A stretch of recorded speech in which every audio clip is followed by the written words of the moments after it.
Good morning, everyone. It's my great pleasure to welcome you all. I welcome today's resource person, Professor Pannerselvam, former head Department of Philosophy, University of Madras, and Indian Philosophical Congress nominee. Sir, I welcome you, sir. And Professor Bera, Department of Sanskrit, Pondicherry, I welcome you, sir. Professor T. Marx, Head, Department of English, Pondicherry University, I welcome you, sir. Head and Professor Dr. Jonas, I welcome you for the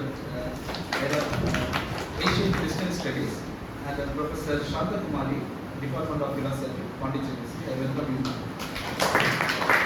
Research scholars from Philosophy Department and other department, English Department, and students from Philosophy, English, and other department. Dear friends, I welcome you one and all. Today's talk, the relevance of Dr. Radhakrishnan's Dhammapada in contemporary society. Actually, this is a lecture series, periodic lecture series, third, is sponsored by Indian Council for Philosophical Research. Before I am going to introduce our resource person, I want to honor the resource person with a calm term. I welcome our Professor T. Marx to honor the resource person. Ashok, please.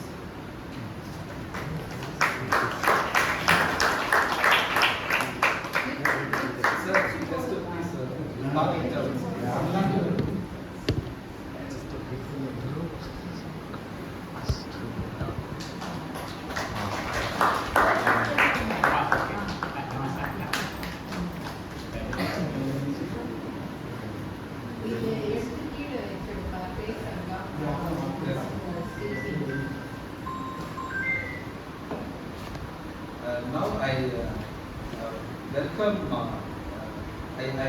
welcome Dr. Bera sir to honor our Professor T. Marx.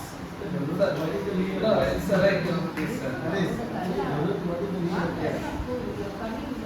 Yes.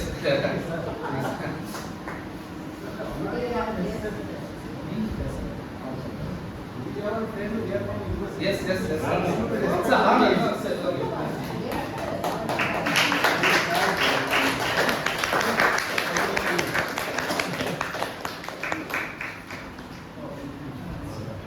Now I welcome Dr. Jonas to honor our sir. Please, this is a honor. Honoring and honoring. Yeah. No, now I just finish it, sir. Yes, I finish it. Sir, please go, sir. Now you can go,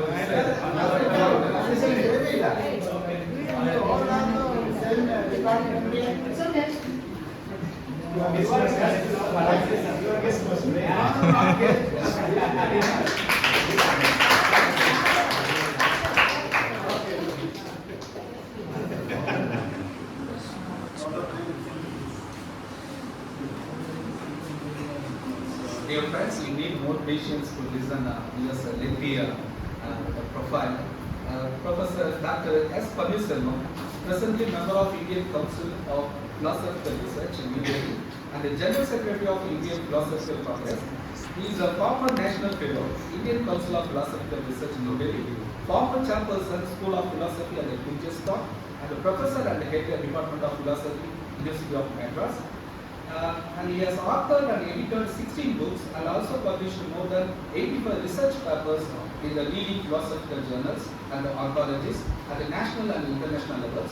His book, The Problem of Meaning with reference to Wittgenstein and Shankara, published by University of Madras, is a comparative study of East and West on philosophy of language, and the 2 volumes, The Life World of Tamils, Past and Present, and as associate editor that published the project of history, Indian science, Philosophy and Culture, New Delhi. Through the MHRD, Government of India, a recent edited volume on issues and the challenges in postmodernism was published by the Center for Studies in Civilization, New Delhi. Functioning under MHRD, Government of India, is another recent co-edited volume on conflict resolution, perspectives from Indian philosophy and the tradition, is published by University Kebang Khan, Malaysia, 2019. He has 34 years of postgraduate teaching and research experience.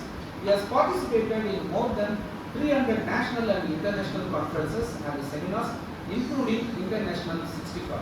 He has visited Germany, Canada, Thailand, Japan, South Korea, Iran, China, Malaysia, Sri Lanka in connection with international conferences and invited lectures. Some of these countries he has visited more than twice for special lectures. He has organized nearly 50 national and international conferences, seminars as a director and a co-director. He was also the Dean, Endowments, Madras University and editor of Madras University Journal, Humanities section, and also the coordinator at the Center for Swami Vivekananda for Higher Research and Learning, University of Madras. Under his guidance, 19 students were awarded MPhil degree, 16 students, 16 PhD students, and one student postdoctoral degree. So Pannerselvam's field of specialization include Indian philosophical tradition, intercultural philosophy, postmodern hermeneutics, contemporary continental philosophy, and a coming philosophical tradition. Professor S. Pannerselvam is the advisory committee member of Satya Nilayam, Chennai Journal of Intercultural Philosophy, and also the associate editor of Sweetya Journal. He has completed 3 research projects sanctioned by UGC. He is the regional coordinator of Council in Research Values, Philosophy, the Catholic University of America, Washington, DC, USA. He is the member of Board of Director of Asian Network for Comparative Studies on Mind, Chun'an University, South Korea, and a member of Editorial Committee for Journal Biocosmology, Neo-Aristotelianism, Novgorod State University, Russia. He is also a member of the editorial board, Journal of Indian Council of Philosophical Research in New Delhi. He has been the visiting professor of American University of a Sovereign Nation, USA, and also Kumar University, Japan. He was nominated by Indian Council of Philosophical Research, New Delhi, as visiting professor for the year 2014-15. He was also nominated by Jawaharlal Nehru University, New Delhi, as a visiting professor in the Department of Philosophy. With these few notes, I welcome our resource person to give us this talk. Thank you, sir.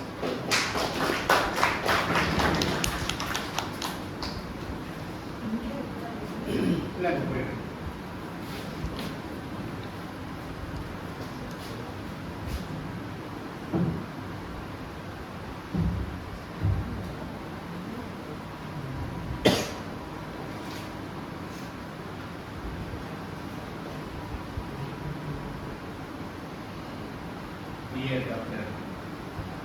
Relevance,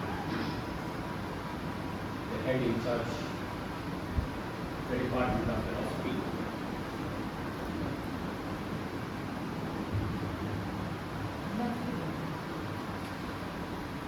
senior professors of other departments, Professor Vera, and my good friend Marx, the respected Father Jonas, and Professor Chandrakumari. We are colleagues. And my dear students, at the outset I am grateful to the Department of Philosophy for giving me this nice opportunity of sharing some of my views. I'm audible, right? Yeah.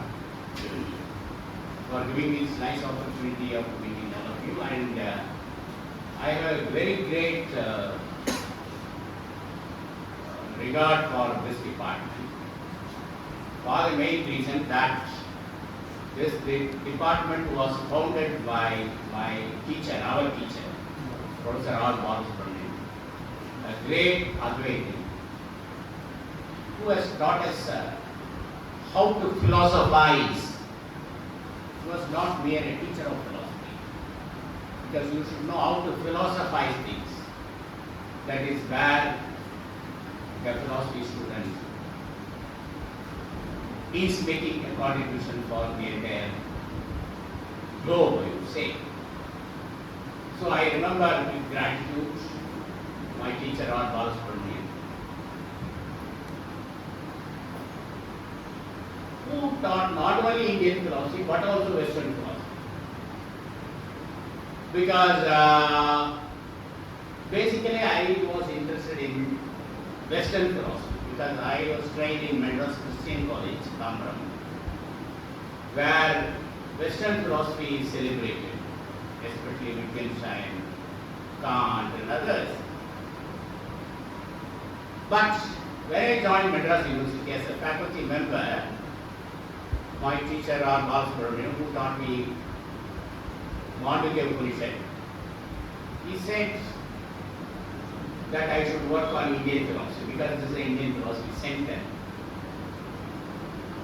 Then he wanted me to work on Advaita. I told him that I am a student of Wittgenstein, in the sense that I can't claim myself as a specialist in Wittgenstein, so I said I am interested in Wittgenstein. Then he said, okay, that's fine. You work on Wittgenstein, but at the same time work on Shankara also. I was surprised. Where is Wittgenstein, where is Shankara, how to connect that? But he said, you are working on this area, that's all. He was not my direct guide. My guide and supervisor was one Professor Dept, a great person who wrote a beautiful book on research methodology. From him only I learned how to write the thesis, in fact. Because here I think there must be some PhD scholars or PG students who will be joining PhD in due course. We students have the habit of writing synopsis first and submit to the university. Because the days are very near, you have to submit the thesis. So first we'll write the synopsis. Then after that, take a short time, we'll write the entire thesis. That's what is going on in various departments. So I am not an exception to that. So when I went to my guide, Professor Dept, and told him that I would like to submit synopsis first. He said nothing to you. Because he's a very systematic thinker. Well, he has written a very beautiful book. I recommend this book for all research scholars, research methodology. He said that first write the entire thesis and then come to me. And the idea which he gave was very fascinating. He said once you write the entire thesis, then it is easy for you to cull out the synopsis from the thesis. So I wrote all the chapters, including conclusion. Then only he allowed me to write the synopsis. Of course, that was very easy for me. And the thing is, there is no deviation from what my synopsis says and what my thesis says. There is a proper coordination, which most of the time is absent in many theses. If you read the synopsis, because I have corrected some more than 150 PhD theses so far. So very recently I stopped doing that. So there is no coordination between synopsis, which a student submit, and the thesis that is submitted. So this is not a proper research methodology. So I have been trained by these great minds, I should say. And as I said in the beginning, that philosophizing is an art, and philosophizing was taught by these great people. So I am happy to stand before you to share some of my views with regard to Dr. Radhakrishnan's understanding or interpretation of Dhammapada and its relevance in the contemporary world. happy that my young friend Murugan has chosen a very important theme, a broad theme as well as specific theme which is allotted to me. And he is a very dynamic person, and I am sure under his headship the department will grow because Kumar is there. Kumar is a well-known scholar in Indian philosophy. The tradition of Indian philosophy, which started, I would say, with my teacher, Balasubramanian, that continues in her speeches and writings, I should say. Very systematic and very thought-provoking scholar in Indian philosophical tradition. There is one person whom I would like to mention in Indian philosophy is especially Advaita. I am fascinated by the way in which he has grasped the philosophical contribution of our Balasubramanian or Advaita. So I am sure under the support of Shantakumari, Dr. Murugan would take the department to the heights. And I assure you at this juncture that we are here to support Murugan in all his academic endeavors. Because the Indian Council of Philosophical Research would be happy to support all academic endeavors which the department takes. And I am sure that Dr. Murugan will work in this direction, and I am sure you students will be very much benefited by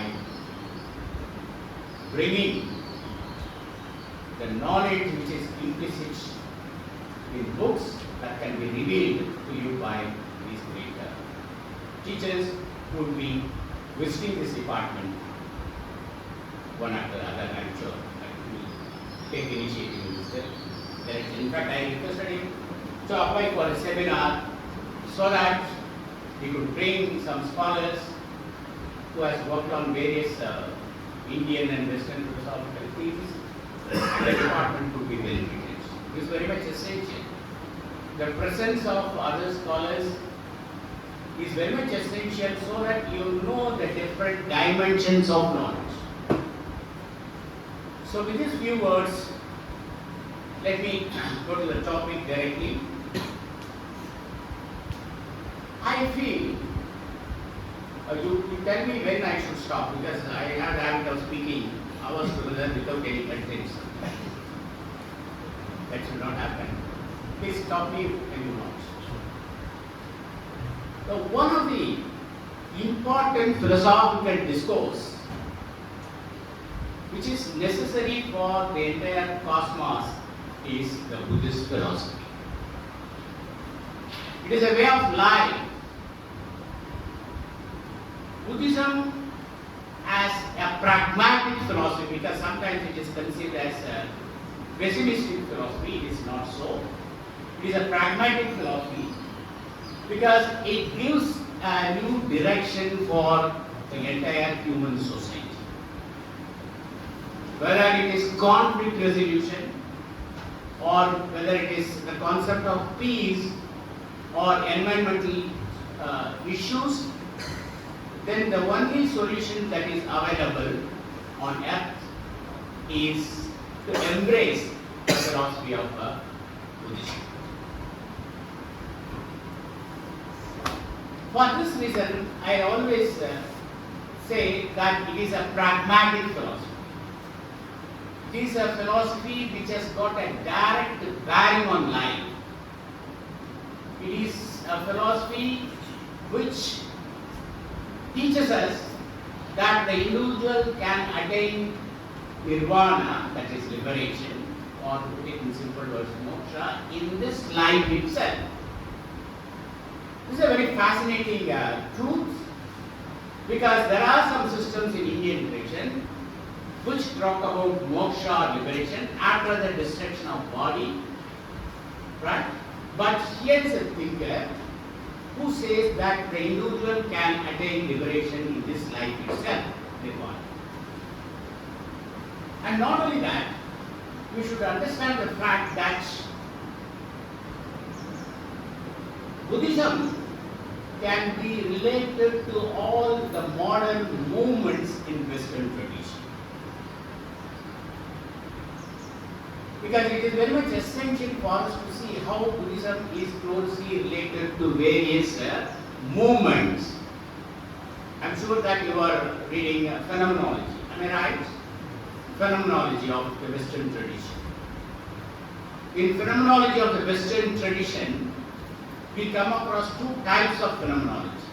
Phenomenology the method was adopted first by Husserl and later by Heidegger and many others. There are two kinds of phenomenology which are very much important. One is the phenomenology of the first person, where we speak about our own feeling, my suffering, etc. This is what we call the first person phenomenology. Then there is something called third person phenomenology, otherwise known as heterophenomenology.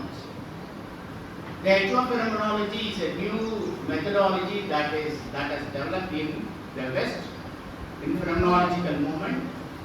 There are thinkers like Daniel Dennett. I think you are familiar with this name, Daniel Dennett. He wrote a book, Consciousness Explained, where he shows the significance of third person phenomenology. It is otherwise known as heterophenomenology. Now, what is the difference between this?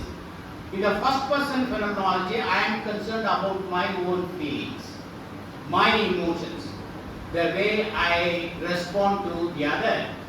But in the third phenomenology, I am concerned about the suffering of the other. This is very important. The third person phenomenology, you have a concern for the other in quotes.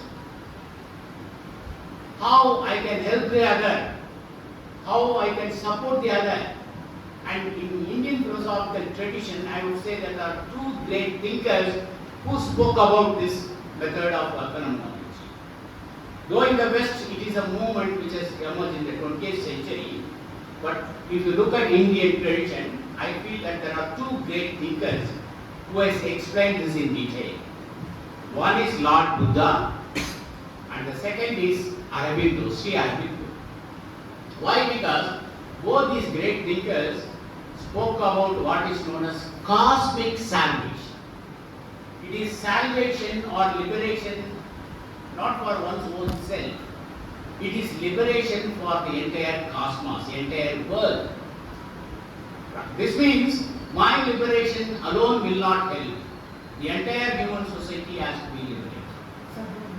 Sarvamukti. This has been emphasized. This is emphasized in the writings of Lord Buddha as well as Sri Aurobindo.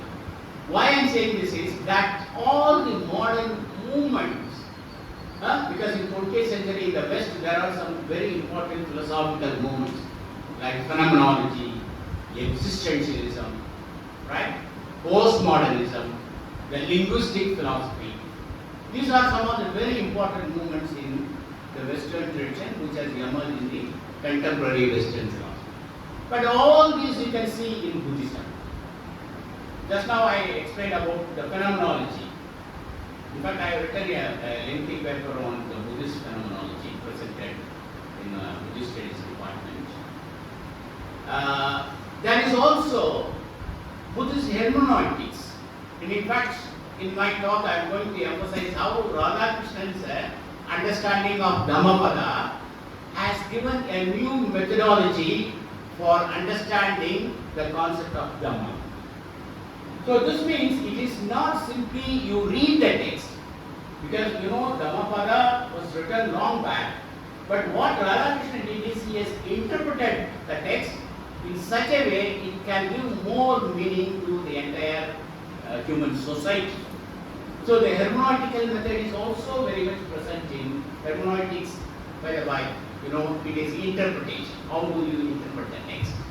We interpret the text like Bhagavad Gita, Brahma Sutra, or Upanishads. Right? Now,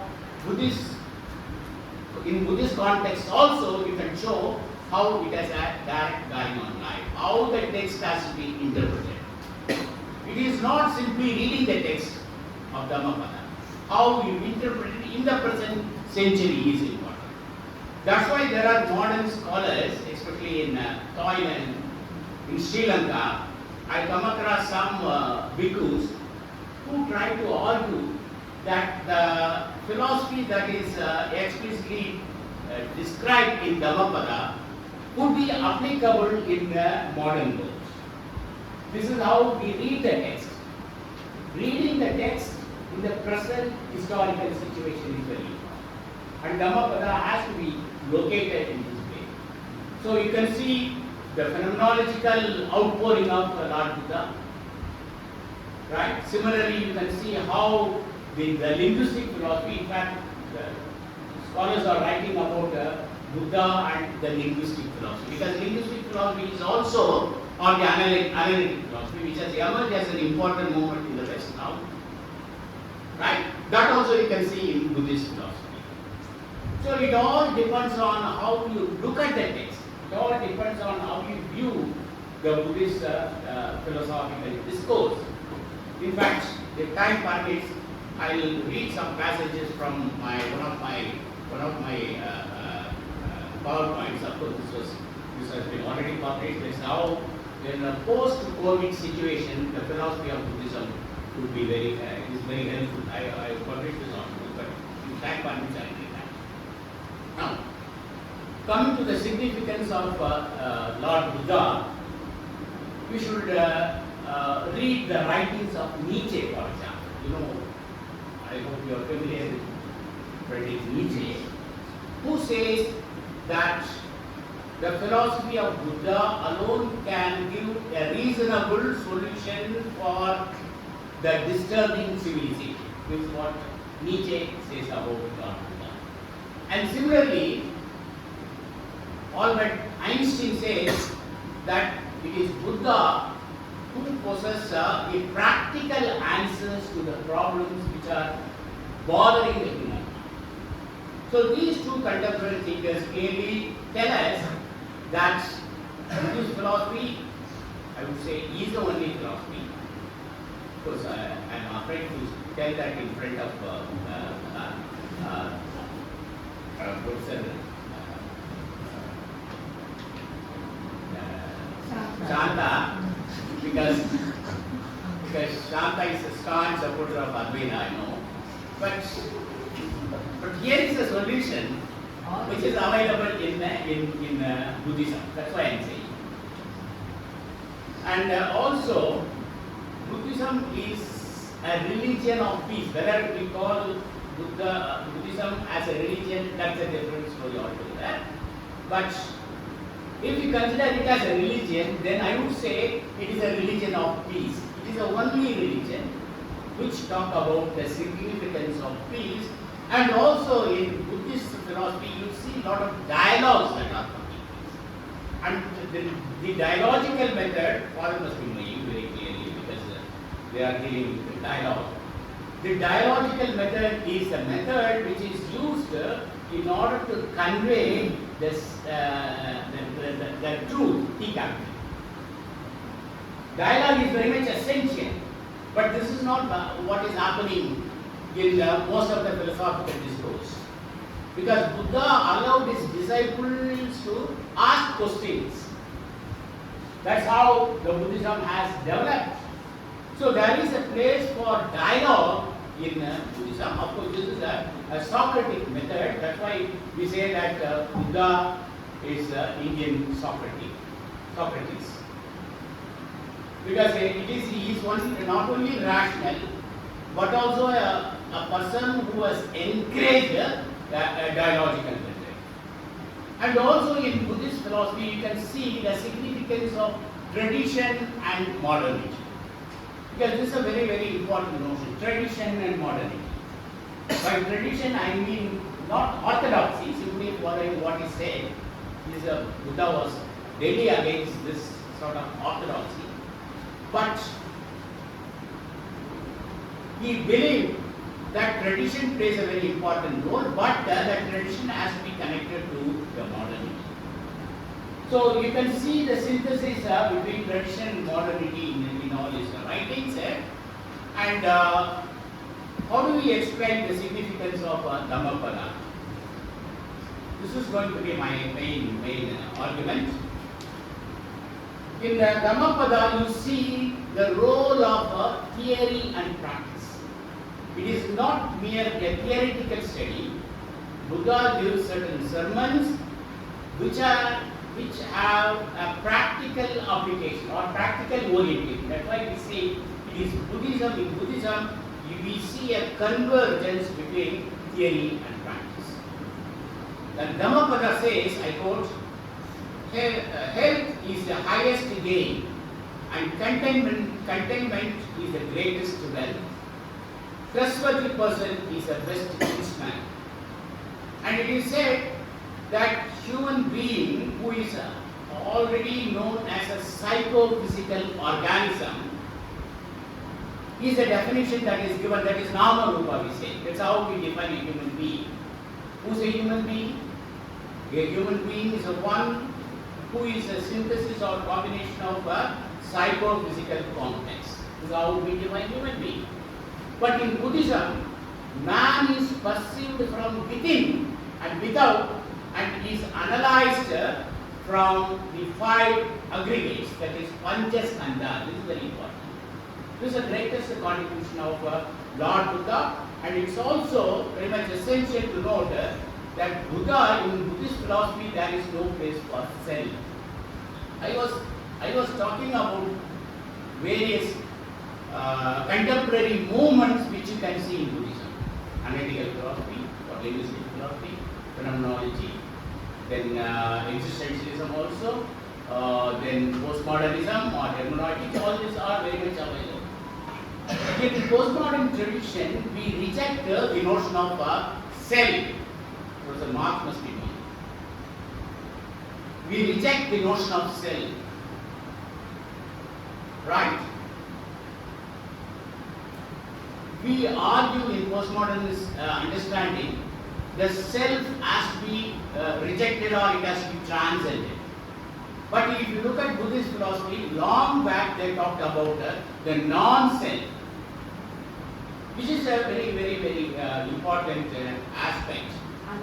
Anattavada. So, in Buddhist philosophical tradition, you can see different Western philosophical philosophies converge. Now, one person whom I would like to quote is Buddha Dasa, is a Bhikkhu, a Taoist monk, and he defines Dharma in a specific way. He says there are 2 types of languages. One is human language and the other is Dhamma language. And he says Dhamma language is a language which takes us to the eternal. That's how he interprets language, because I can explain this by giving how in Indian tradition we always consider language in a 2-dimensional way.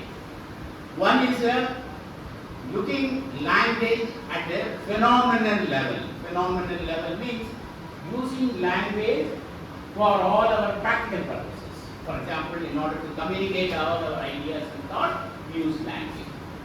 This is what we call the human language, or language as a mode of communication. This is what the Bhikkhu says, the Thai Bhikkhu says. But he says, apart from that, there is also another way of looking at language. Language is a mode of communication, no one can deny that. But the same language is used in order to convey the idea of the supersensuous reality. Because there is no other language by which you can talk about the Supreme Self. So that's why it is said there are great thinkers like J.J. Arapura, a Canadian thinker from Kerala, of course.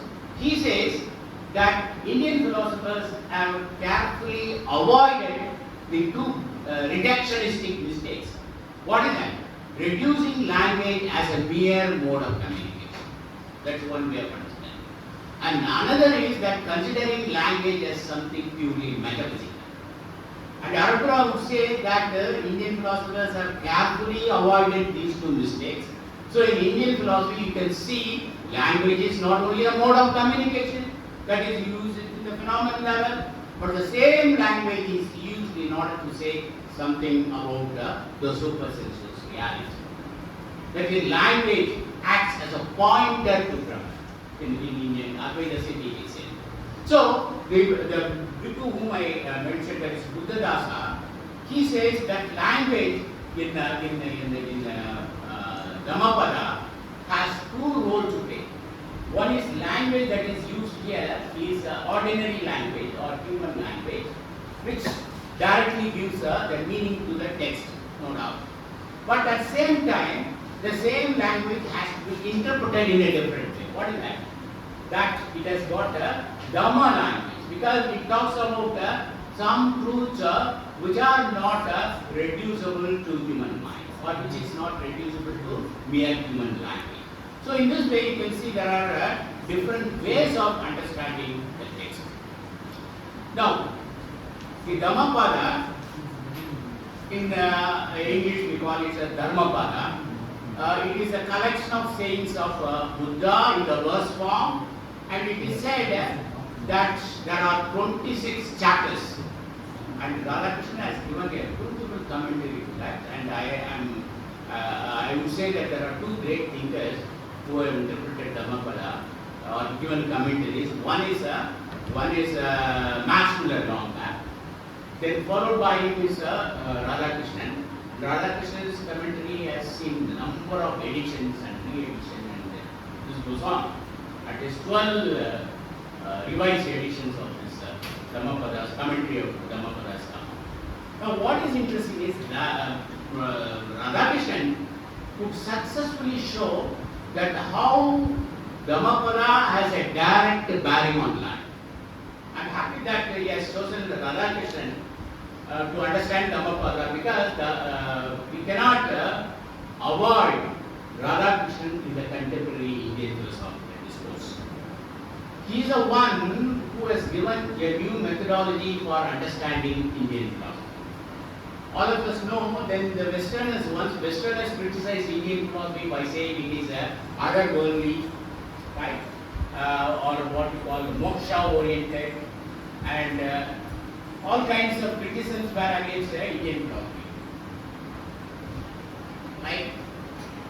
But it was Radhakrishnan who could successfully tell the Westerners that we too have Indian philosophy, that Indian philosophical tradition in no way is inferior to that of the West. So, this is how we interpret Indian philosophy. That's one part of the story. The other part of the story is the way in which he has commented on Dhammapada is very important. Because he is able to show that Dhammapada, in his commentary to the Dhammapada, he shows that it has a relevance to our practical life. So that is the reason why I said there is always a close link between the theory and practice in Buddhist philosophy.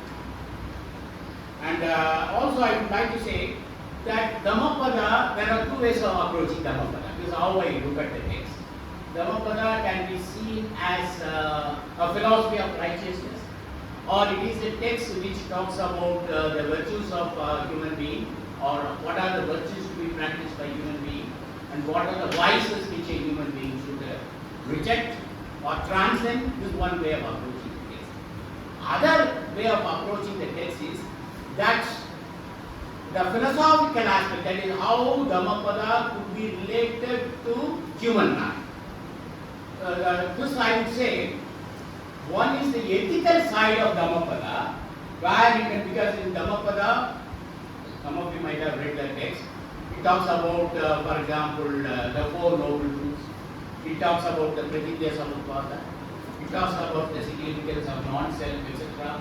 So all these are eightfold path, all these are elaborately discussed, because anybody who reads Dhammapada would get the crux of Buddhist philosophy. So the ethical part is very beautifully covered. But what Radhakrishnan does is he tries to show that how Dhammapada as an ethical text can be viewed from the philosophical side. That's why the Radhakrishnan method of understanding the text Dhammapada has given me a new way of reading the text. That is how we can relate the text to the present day context. Because when the world is confronted by conflict, we try to solve the problem, what we call conflict resolution. That is possible only through this. And also when we are facing the environmental crisis, there is one way of solving the problem. That is, we have to depend on the Buddhist way of life. In fact, it is only philosophers, I feel, professors. Of course, he is very close to us, Sanskrit professor, but I am telling you about Marx, his discipline. I feel that it is philosophy alone, I may be wrong, that philosophy alone can solve the problems of human problems. Long back, at least some 50 years ago, I don't remember the journal. There was one journal from which came from West Bengal. In that journal, sorry, it's not journal, it's a newspaper. There was one article, it says, I have not read that article, so I can't say. Somebody was quoting that. It was very fascinating. He said that the title of that article is, "Where are the philosophers when we need them?" Because there was, West Bengal was undergoing a very worst environmental crisis. So the title of the article goes like this: "Where are the philosophers when we need them?" Which means it is ultimately the philosophers who can give guidance to them. And for example, I can tell you that while discussing environmental philosophy, we often quote Armin Minas, for example, the distinction which he made between shallow ecology and deep ecology. But if you read Buddhist philosophy, you would understand that this kind of diversity, that is between shallow ecology and deep ecology, has been very much emphasized. The long back I have shown the distinction between these two, and he has shown that how life should include everything. That is, I would say, is a uniqueness of Lord Buddha. What is that? Buddha always believed in the holistic way of understanding, holistic way of life, which means in Buddhist philosophy there is a place for both matter and spirit, which quite often is neglected by the Western tradition. So this is something which is very important, and I already said that there are 26 chapters in Dhammapada, and there are 423 verses where these are some of the important chapters, all brief chapters. Some chapters I would like to show here. The path, the first chapter is titled Path, then Mind, Vice, Arhat, Old Age, Self, World, Buddha, Happiness, Love, Anger. These are some of the important chapters of this text. Now, one important aspect which I would like to point here is that the themes that are discussed in this text are dichotomous. This is very important. I don't know whether you are aware of this dichotomous relation that philosophers are talking about. For example, when we in this same text, you can see a dichotomous relation. That is, when the concept of joy or the significance of joy is spoken, then there is the concept of suffering. So they are dichotomous relations. Joy and suffering, and also virtuous action and misconduct is also. Then another is truth and falsity. So the dichotomous relation, which is playing a very important role in Western tradition, has been discussed in Dhammapada text. Why I am saying this is the dichotomous relation is playing a very important role in deconstructionist philosophy. Professor Marx must be. What is that? We always have the habit of considering one as opposed to other. For example, when we talk about matter, then other side we say mind. Then we speak about speaking, other side we say writing. When we speak about culture, then we speak about nature. When we speak about male, then also we can speak about female. So what happens is that there is always a dichotomous relation, okay, and we try to say that one is better than the other. That is the problem. That is the problem. When we make a dichotomous relation between mind and matter, we try to say that mind is more important than matter. And Derrida would say this kind of pairing of the opposite pairs, or considering one as superior than that of the other, has created a problem. So that has been, if you read the text Dhammapada very closely, you would understand how Lord Buddha deals with this dichotomous relation. There is nothing wrong in considering this dichotomous relation, but what is important is when you consider one as the superior and one as other as the inferior, then it creates problem. So it all depends on how you read the text. This is important. And another thing which I would like to tell here is the path of purity has been specified in a very beautiful way, and it is said, I quote Dhammapada, all conditions are impermanent. When one sees this with wisdom, then one group tired of suffering, this is the path of purity. Then another important quote from Dhammapada, that is verse 24, it talks about craving. What is that?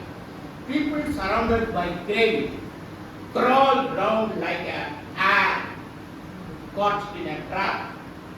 Therefore, he should remove craving, the monk who longs for dispassion for himself. So, this method of approach given in the text Dhammapada can be given in three couplets or three maxims. One is to avoid all evil. This is the first truth that is conveyed in the text Dhammapada, that is avoid all evil. Second is cultivate the good. And thirdly for cleansing one's own mind. This is what is given in verse number 183. So, the entire text is available in Sutta Pitaka, all of you know that. The three baskets. And here, the mind of Buddha is given. And also, it is in the form of a discourse that Buddha always encouraged. That is the reason why I say Buddha is a person who allowed a dialogue. So, in this way, you can see the relevance of the text. And also, I would say Buddha is a counselor, because nowadays we are talking about philosophical counseling. It has become a very important, I don't know whether you have that paper here, philosophical counseling, that has become a very important subject nowadays, because once it was believed, only psychologists can give counseling. But now we are also trying to do counseling, and in fact, philosophers are the best counselors. And it is said Buddha is the best counselor because he is the one who has given a solution to all human problems. Because he is the one who talks about the pure wisdom, and which can be understood through practical utility or practical spirituality. This is something what is stated. And I would also would like to state that in Buddhist philosophy, we see the concern for the other. I already said the notion of other, which has been playing a very important role in the contemporary continental philosophy. Because one of the important contemporary continental philosophers is Levinas. I don't know whether you are aware of the names. Levinas. Immanuel Levinas. He has a concern for the other. You would say my life or my existence is meaningful provided I accept the existence of God. So this means the world needs the other. I alone cannot live in this world. I expect the existence of other. In fact, Hegel long back said there is always, even among the master and the servant, there is a coordination, there is an intimate relation. The master needs the service of servant, and servant also needs the support of the master. This is how the intimate relationship between master and servant has been explained long time ago, and that is given in new form in Levinas. But if you look at Buddhist writing, especially in the writings of Buddha, and it is very clear that the Buddhist philosophy gives a practical solution to many of the problems which are confronted by human beings. So the other has to be celebrated. The significance of other is. Then finally, I would like to say that it is a system which does not believe in any dogmas. And moreover, we should understand the fact this is a philosophy which does not believe in any authority, because there are certain scriptures or there are certain texts which gives you authority. It says, no, you do this. But here is a text which says that there is no authority. Remember the verse of Lord Buddha. Buddha says that don't accept my words as because it has come from my mouth. Think, analyze, and if you find that this is acceptable to you, accept it. Otherwise, reject it. So here is a thinker. That's why I always consider him as the great champion of the human society. He has never, like Socrates, that's why we say he's Socrates, who allowed a discussion, and Socrates always believed that he knows nothing, right? So this method of approach is very much visible in Indian philosophical tradition, especially in Buddhist tradition. That's why we call Lord Buddha as Indian Socrates. And also the last point which I would like to stress here is that how Buddhism is connected to economy. Because I was teaching Buddhism in Thailand for some time, and I gave one lecture on Buddhism and economy. In economy or in economics, there is always what we call the demand and supply. We always want to exploit nature, maximum utilization. But here in Buddhist philosophy, it is not accepted, and it is said in Lord Buddha said Buddha is the one who spoke about the sustainable development. Because the sustainable development is a new concept in the contemporary society. But if you look at the the writings of Lord Buddha, you will understand this is what he explained in Dhammapada. It is very clear that he has a concern for sustainable development. That's why I already said that he has got the holistic vision of the life. The life does not mean only human beings must survive. Because we always have the habit of thinking that the entire cosmos exists for our sake, for my sake, your sake, that's all. That's why we say that the entire approach of human society is anthropocentric. But Buddhist approach is cosmocentric. It considers both being and non-being, or say spirit and matter together. In fact, they do not make such a distinction between animal and plant or human being. All, whether it is being or non-being, or whether it is conscious being or unconscious being, all are given primary importance. So in this way, Buddhism as a philosophy of life teaches how to live a better life in this life. So Buddhist philosophy is a philosophy of empathy and restraint, and it is a philosophy which is based on karuna. The concept of karuna is very much emphasized in the philosophy of Buddhism, and also many after the anthropocentric ethics, which is very much visible in Kant, Immanuel Kant, because he is the one who respects anthropocentric ethics. When he talked about the categorical imperative, it is applicable to the anthropocentric approach. But later there are thinkers like Hans Jonas who talk about the responsibility ethics. And in Dhammapada, the responsibility ethics is spoken in detail. So in this way, you see the significance of Buddhism to human society, and it is, as I said in the beginning, it is the only philosophy which can give a practical orientation in human life, and it is very much essential for us to follow the footpath of Lord Buddha, and so that our life can be made. One more point that I stop. Buddha always takes the middle path. This philosophy is the middle path because he has avoided two extremes.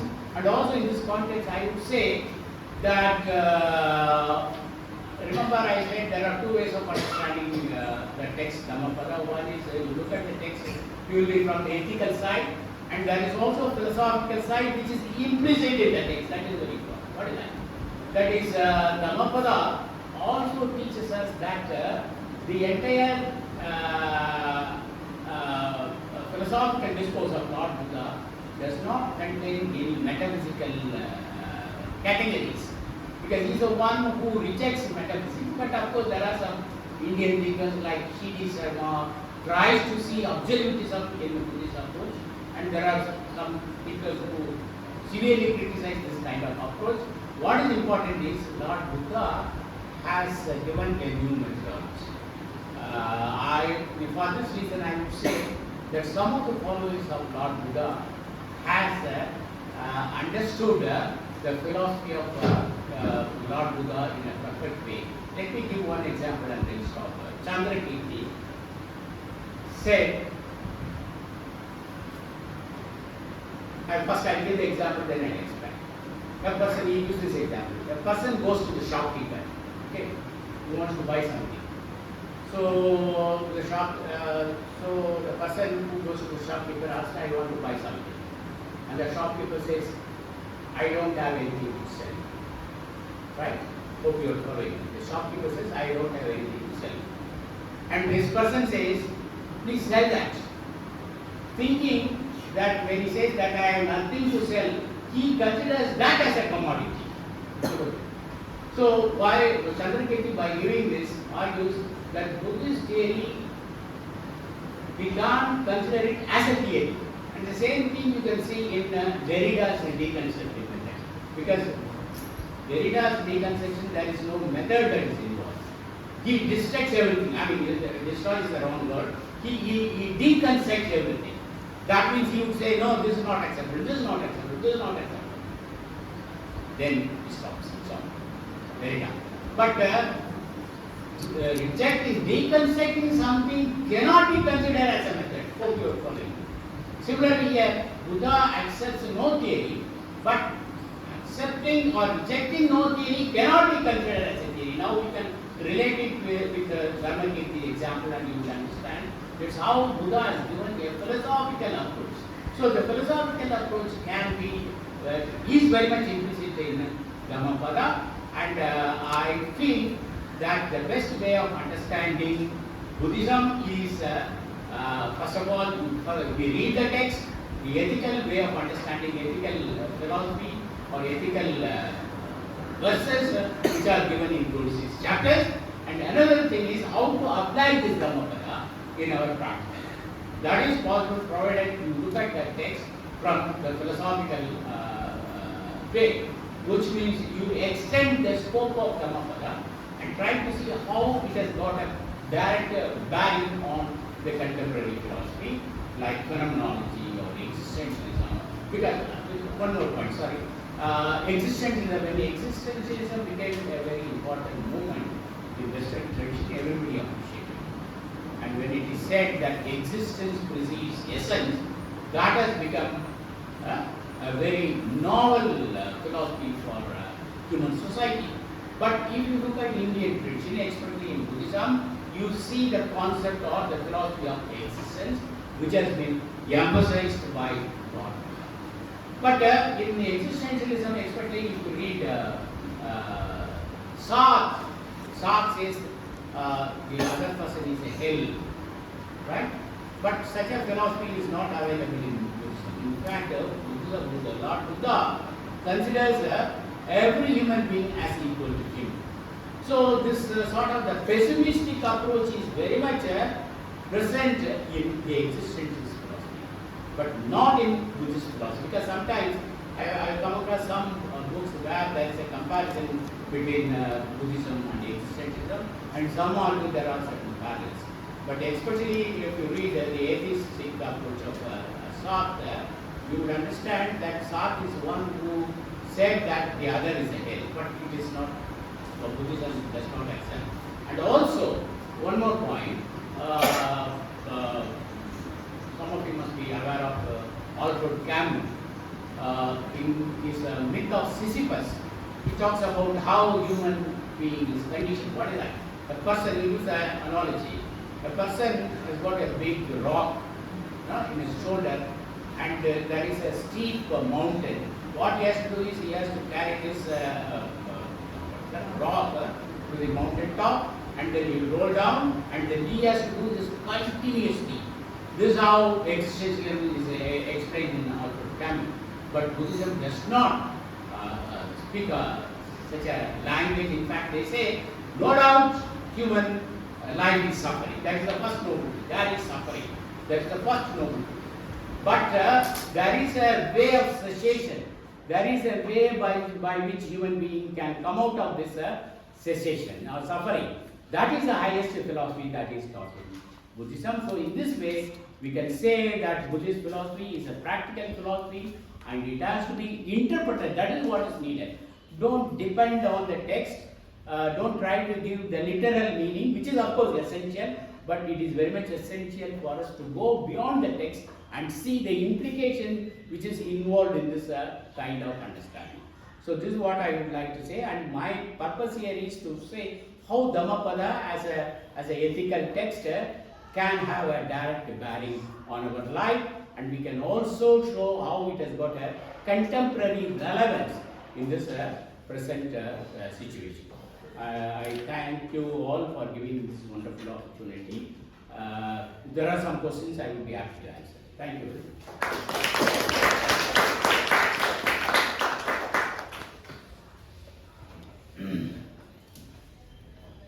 Guys, you may raise your questions, doubts. This dialogical method that you had said, Yeah. that is actually the method in all the Upanishads. Yeah, that is, yeah. Chandogya Upanishad between You are right, absolutely right. Yajnavalkya, Janaka, Yeah. then there's Varuna and Brihu, Yeah. Kathopanishad, Yama and Nachiketas, Yeah. like Guru and Sishya, Yeah. two scholars, Ashtaputra and Janaka, Correct. Yeah. Maitreyi and yeah. Hmm. All this dialogical method. Yeah. This is very much present in the Upanishad, no doubt. You are right. Because Yeah. it's very easy to understand. Yeah. Any question? I want students to say something. At least criticize me. Yeah. I want some criticism.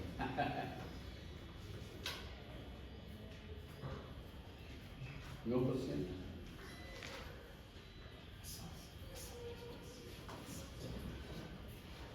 Guys, Maulik, அது girl This- எல்லாம் this- guys இன்னும் ஒரு guys மட்டும் தானா? girls also, I'm calling guys. So, You don't want to ask? Yeah, please. you're talking about dichotomous relationship, right? Yeah. So, in that dichotomous relationship, one is, for example, take the joy and suffering. Yeah. So, there always, without suffering, there is no concept of joy. Yeah. Without joy, there is no concept of suffering. Yeah. So, in that case, but for practical purposes, always one person uses the other as superior or inferior. So, likewise, we can't avoid dichotomous. Likewise, we can't avoid superiority in favor of one thing or the other. Yeah. Yeah. Then- In that case, Ah, it's okay. like paradox, right? You understand? Hmm. See, right? For existence of joy or suffering, one needs to be there. And for existence of our desires or whatever it is, to be practical, Yeah.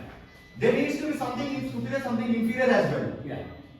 So, I don't understand there. Yeah, I'll tell you. How to look at that then? Yeah. Actually, when we have this dichotomous relation, what we do is we think that one is superior than another. Take joy and suffering. Yeah. Okay, we think that we should avoid suffering. Alright, we must have only joy all the time. We are attempting or we are making an attempt to have joy. Or let us say more joy than suffering. So that focusing on one thing, right, implies that you are craving for something which is not correct. So that is all your joy. If you read the first statement, there is suffering. It says all joy or happiness also gives you suffering. Without that, there cannot be any happiness. So one implies the other. But the human mind is conditioned in such a way that one should always crave for joy or happiness. So this is a problem. If you consider both as equal, no problem. But do we do that? That is the question. We never do that. There is always a craving for one thing, one over the other. My question is, can we consider it as equal? We can't. That's what I'm saying. We can't consider it as equal. We have to consider it as equal. Yeah, we have to consider So-called something something. impossible. I think. No, something which is inferior or so-called something inferior need not be inferior.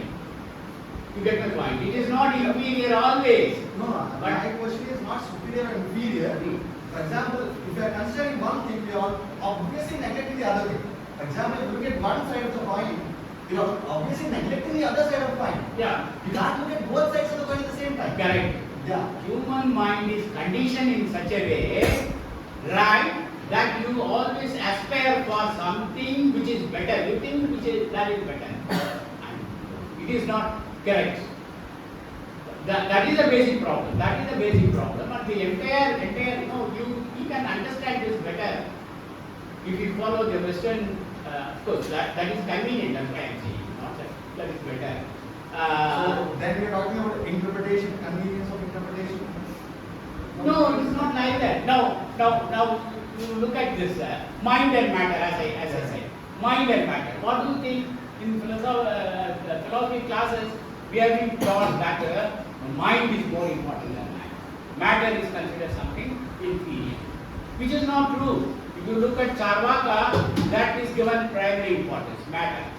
But we always think that mind. I would like to quote Richard Rorty here. He says, philosophers from the time of Plato onwards, they have been polishing the mind of mirror so that they can have a better vision of themselves. What does this mean? This means all the time philosophers are talking about the mind or consciousness, being. So what happens is that non-being is rejected. Non-self is not considered something important. So one over the other, one is compared to the other and said that one is inferior. That is the problem. That we have to transcend. It is not possible. I understand. It is not possible. It is not possible. I get another problem. Because if it is possible, then I become a Arhat. I become a Buddha. Okay. That is the problem. This will result in impermanence of interpretation, I feel. Yeah. Because then there will be multiple interpretations and every interpretation changes every. Yeah, that is true. That is true. No interpretation, my dear friend, is complete by itself. Yeah. So there can be what is known as interpretation of interpretation of interpretation, and it goes on forever. Yeah, that's what There is no end to it. So then somewhere we have to stop. What do we do? Then we have to say that this interpretation is quite acceptable now, for the time being. Don't consider that as something always valid or. Sorry. Yeah. Become that person who listens to understand Yeah. Yeah. and these polar concepts that we pay research pain and pressure. Yeah. When there is an expectation of patient, there Yeah. is a satisfaction and a disappointment. Yeah. But we have to transcend this. Transcend this, yeah. That is what is done. Yeah. Dvandva Advaita. Yeah. Affairs of opposites have to be transcended. Because these are mental modes, satisfaction and disappointment are mental modes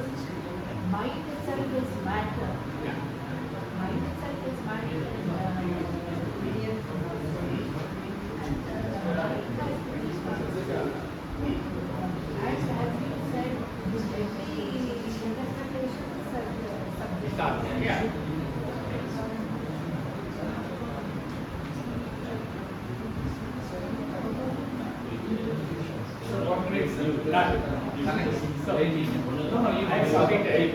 There are only questions and that is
that Bhikkhu whom I mentioned is no more, he is from Thailand.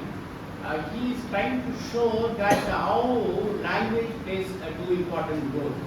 But other Indian philosophical schools also, especially Advaita, I would say, that there is a phenomenal way of understanding language and there is also metaphysical way of understanding. When I read this Bhikkhu, I could see that one can connect this with Indian tradition, where there is the phenomenal way of understanding language and also the metaphysical way of understanding. That Dhamma language, which the Bhikkhu is speaking about, is nothing but the metaphysical understanding of, but of course the metaphysics, the word metaphysics has to be seen in a particular. Okay, so because it is a system which rejects the metaphysical this thing, so it has got a different way of understanding. Okay.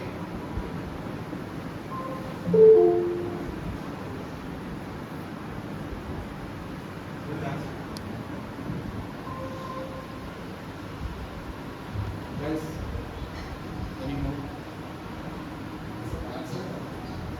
Yeah.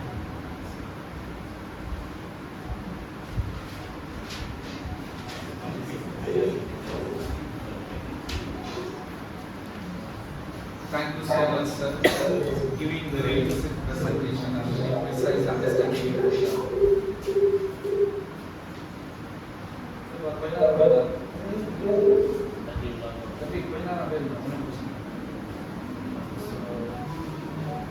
So thank you so much, sir, for giving the introductory report, from starting from the chapter, 26th chapter and the 423 verses, and you go to the couplets, and giving a phenomenological understanding of first person and the third person, and also giving a comparison about the deconstruction, also the way Buddha discussed about one's own liberation and the others, but in atheistic perspective of a existentialism approach also, and how the human society is very much anthropocentric, whereas Buddhism is cosmocentric. And sir, you have quoted many interesting things, like many philosophers, Levinas, and how Buddha also, Buddha is a great counselor, of course. So it's a really informative and interesting talk. I hope students have benefited from your thought-provoking lecture. So thank you so much. You are coming all the way. And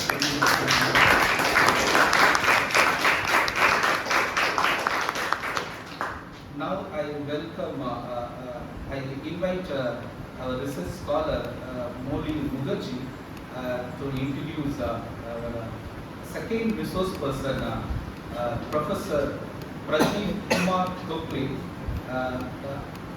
Professor in Ambedkar Research, Sarnath Music. Please come, Moli Mukherjee. Sir, we welcome you, sir, Professor Pradeep Kumar Gokhle. Sir, is it audible, sir? Sir, can you hear us? Am I audible now? Yes, sir. Sir, can you hear me? Can you hear me, sir? Yes, I can hear you. So, am I supposed to start? Sir, wait a minute, sir. We just stop. Pradeep Gokhle is Louder. Dr. B.R. Ambedkar Research Professor at the Central University of Tibetan Studies, Sarnath, Varanasi, India. He retired in 2012 as Professor of Philosophy from the University of Pune after 31st years of teaching. His research areas include classical Indian philosophies, Buddhism, Lokayata, Yoga, Jainism, Indian epistemology and logic, Indian moral philosophy, social philosophy and philosophy of religion, Ambedkar's thought and contemporary Buddhism. Authored books in English are Inference and Fallacies Discussed in Indian Logic, Vadanyaya of Dharmakirti, The Logic of Debate, Etu Bindu of Dharmakirti, A Point of Province, Recollection, Recognition and Reasoning, a study in Indian Jaina theory of Paraksha Pramana, that is co-authored, and Lokayata or Charvaka, a philosophical inquiry. Authored books in Marathi are Vishwamatecha Purashkarta Manu, Tattva Chintak Charvaka. Edited books in English are The Philosophy of Dr. B.R. Ambedkar, Studies in Indian Moral Philosophy, Problems, Concepts and Perspectives, that is co-edited, and Buddhist Texts and Traditions, that is co-edited. Edited books in Marathi are Vigyanache Tattva Jnana and Buddha Vicharana Dhara. In addition, he has around 45, that is English, and 60, that is Marathi publications in various academic journals and anthologies. In addition, he has worked in different editorial capacities, that is 1979 to 2011, for the Quarterly Philosophical Journal in Marathi, that is Paramarsha, published by the Department of Philosophy, University of Pune, and is presently a member of the editorial boards of Paramarsha and Paramarsha India. He also worked for CID, that is Center for Intercultural Dialogue. Thank you.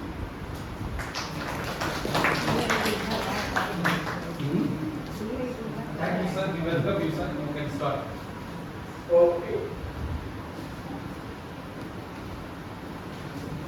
So, gentlemen and friends,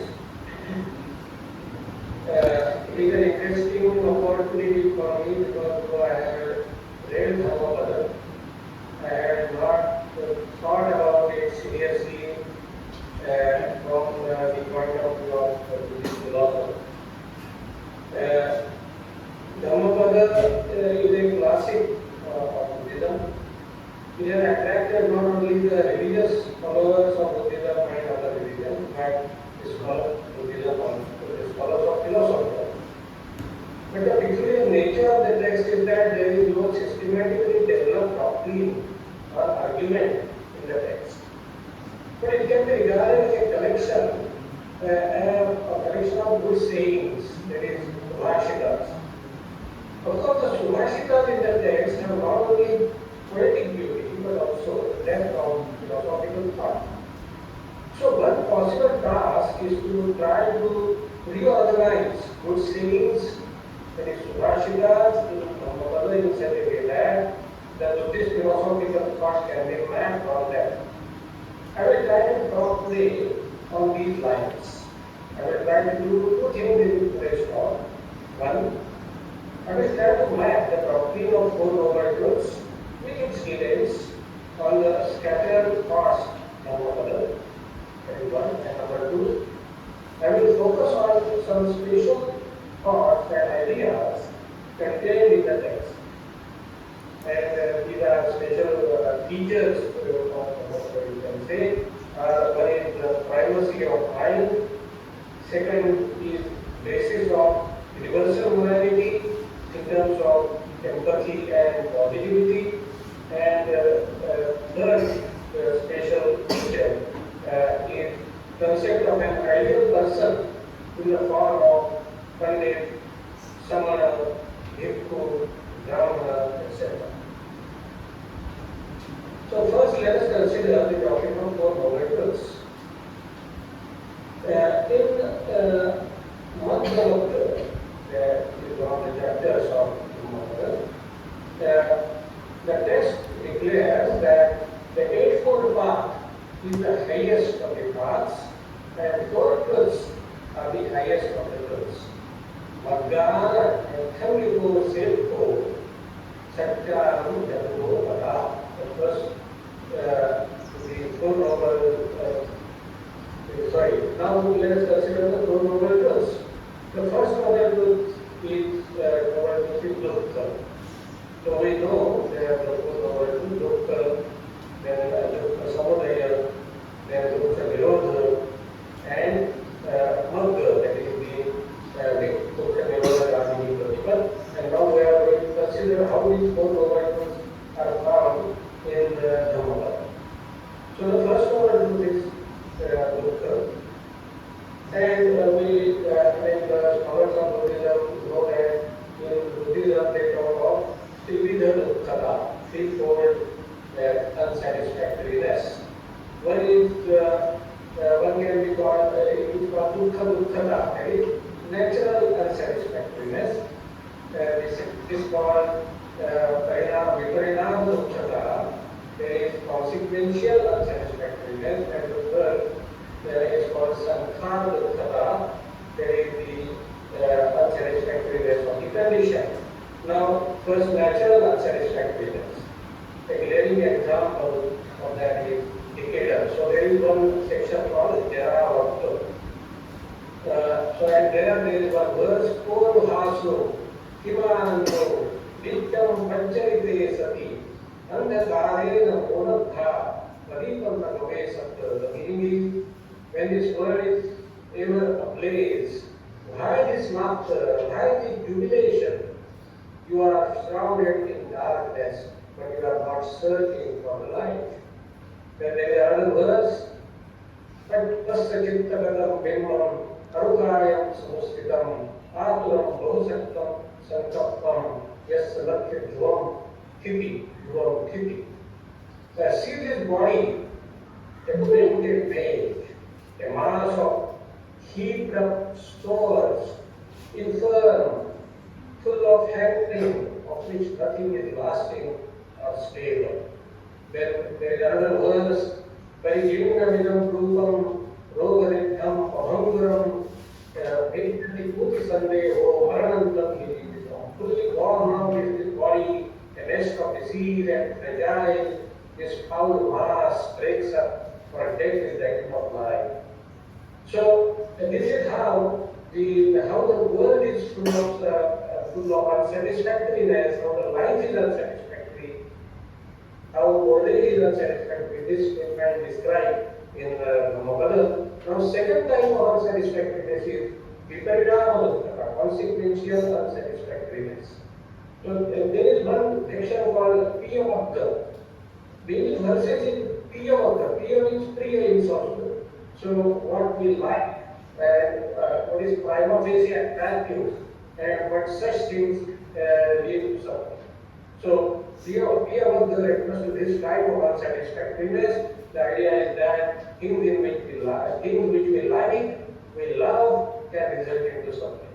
So there is one verse, Ma piye samagachi, appiye hitugatana, piyanam adassanam dukkham, appiyanam radassanam. Seek no intimacy with the beloved and also not with the unloved, or not to see the beloved. So we like something, but when we do not see it, when we do not see the beloved, that becomes painful, and we regard something as unloved, and when we see the unloved, that also becomes painful.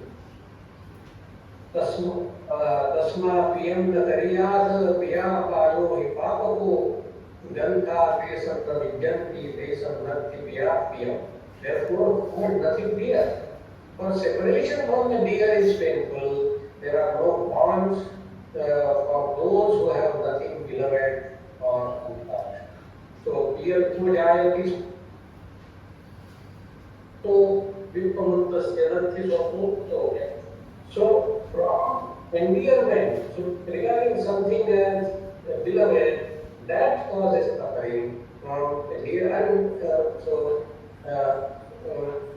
from dearment brings grief, from endearment brings fear. Fear to vipamuntasya. So one who is really free from endearment, there is no grief, then there is fear.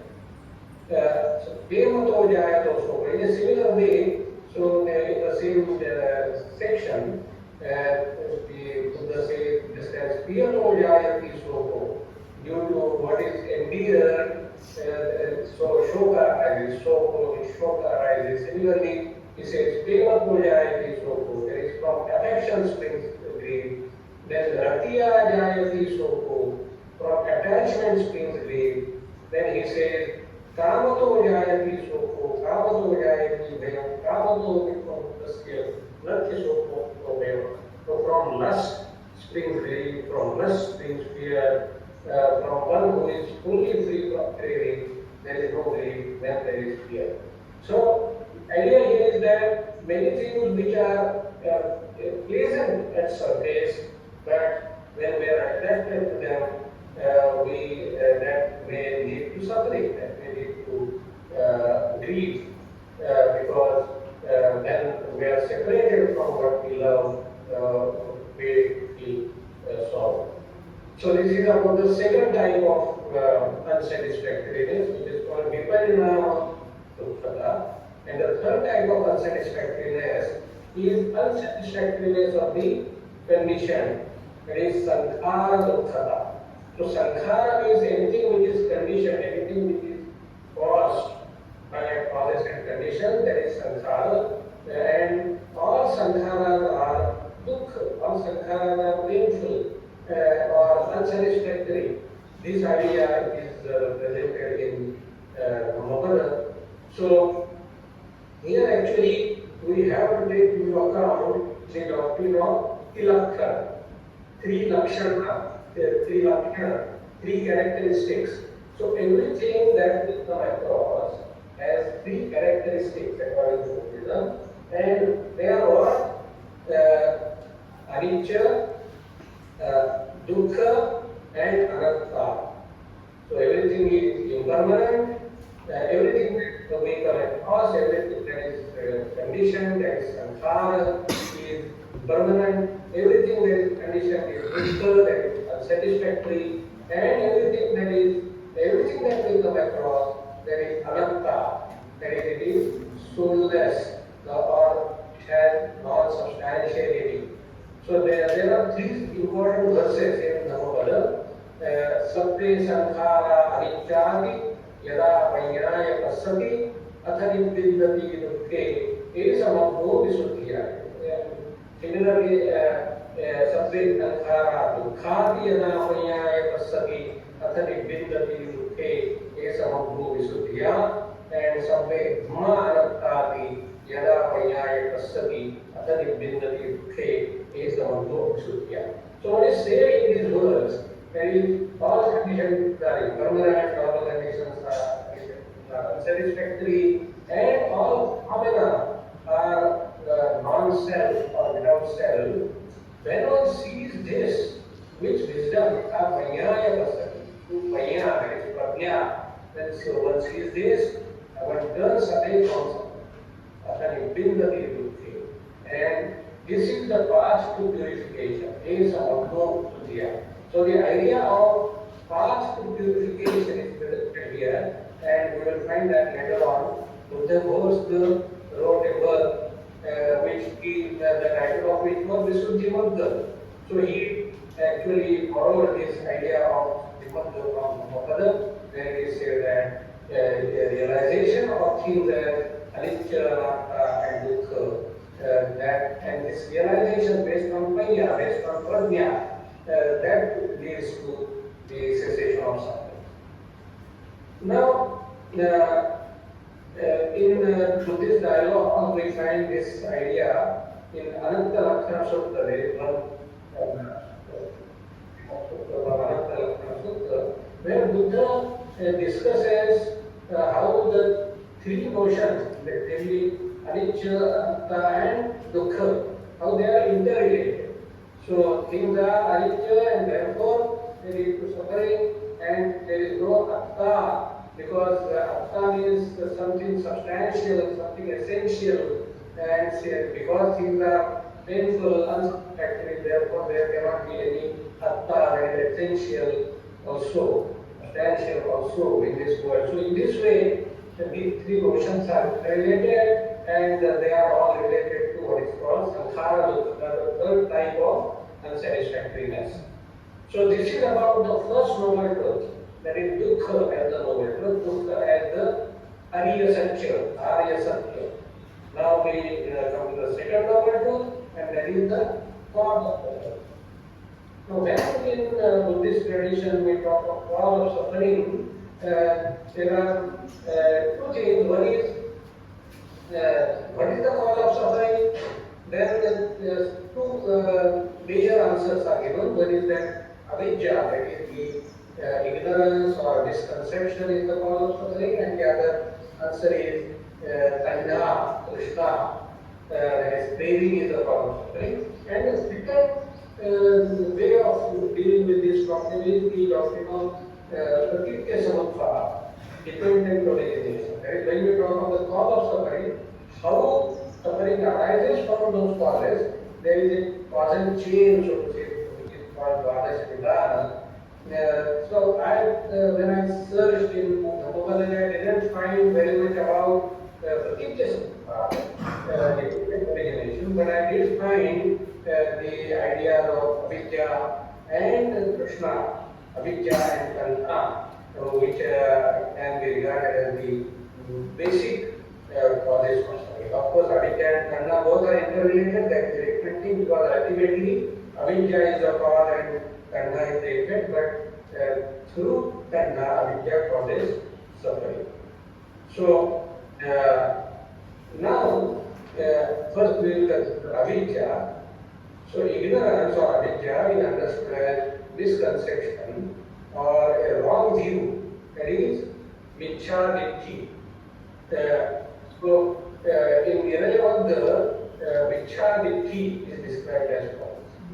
Mithya ditti in Pali means mithya drishti, wrong view.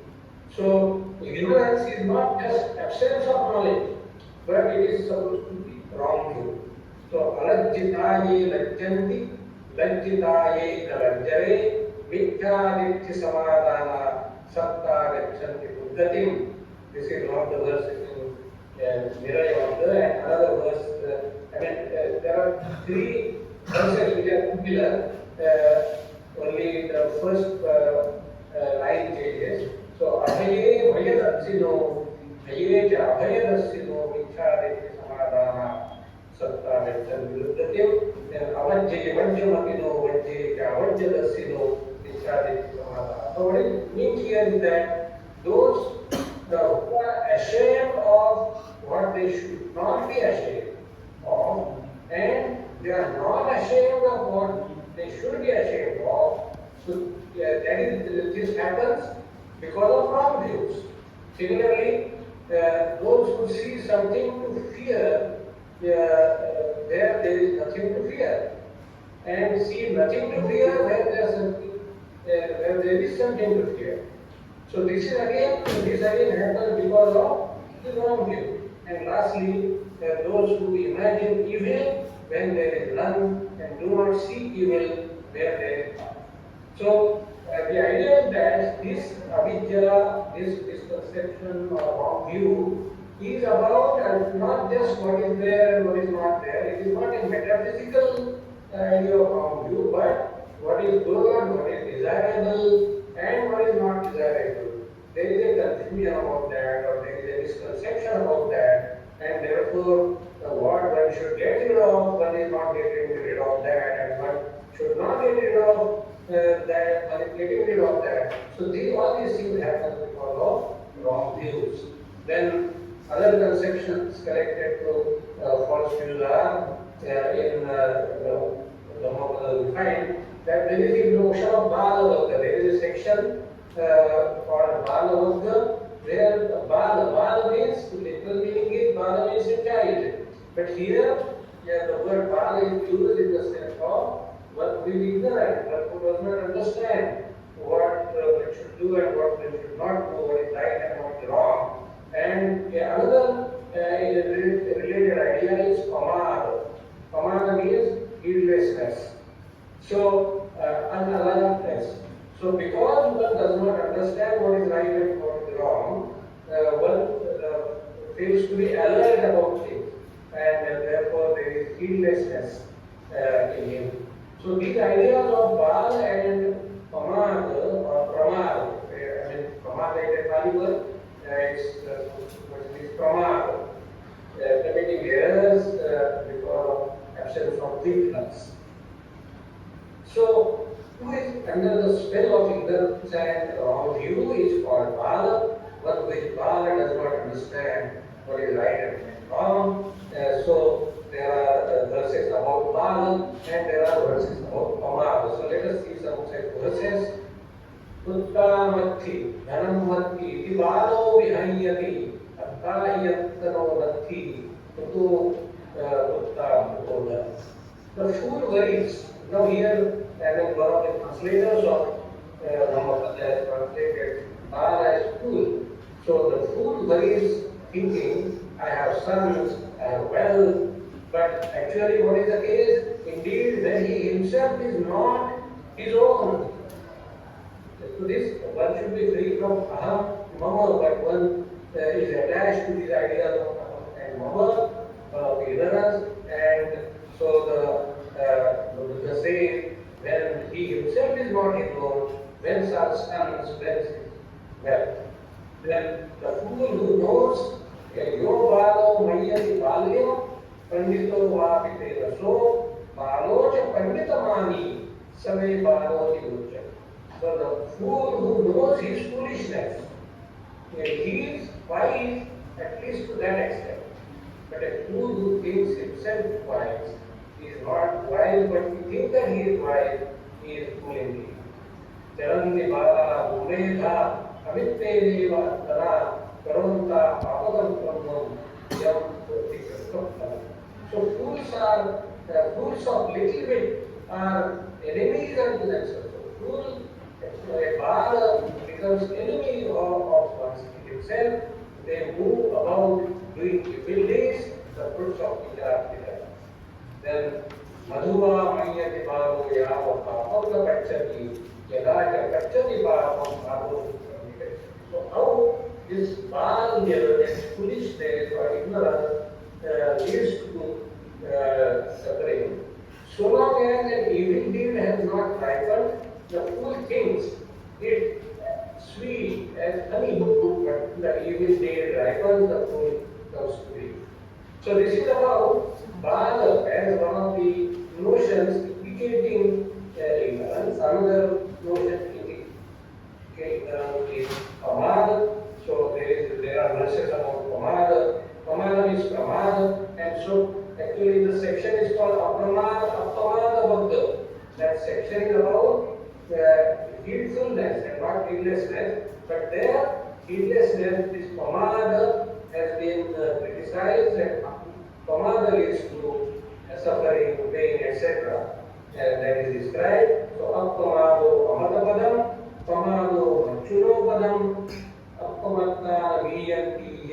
Mata Yatha Mata. So Mata is Mruta, dead. So heedfulness is the path to the deathless. So we find that many times the word Amrutapadam is used for the highest state, which is the state of Nirvana, which is also described as deathless state. So Apramada, that is heedfulness, is to deathless state, and heedlessness is the path to death. The heedful die not, the heedless are as if dead already.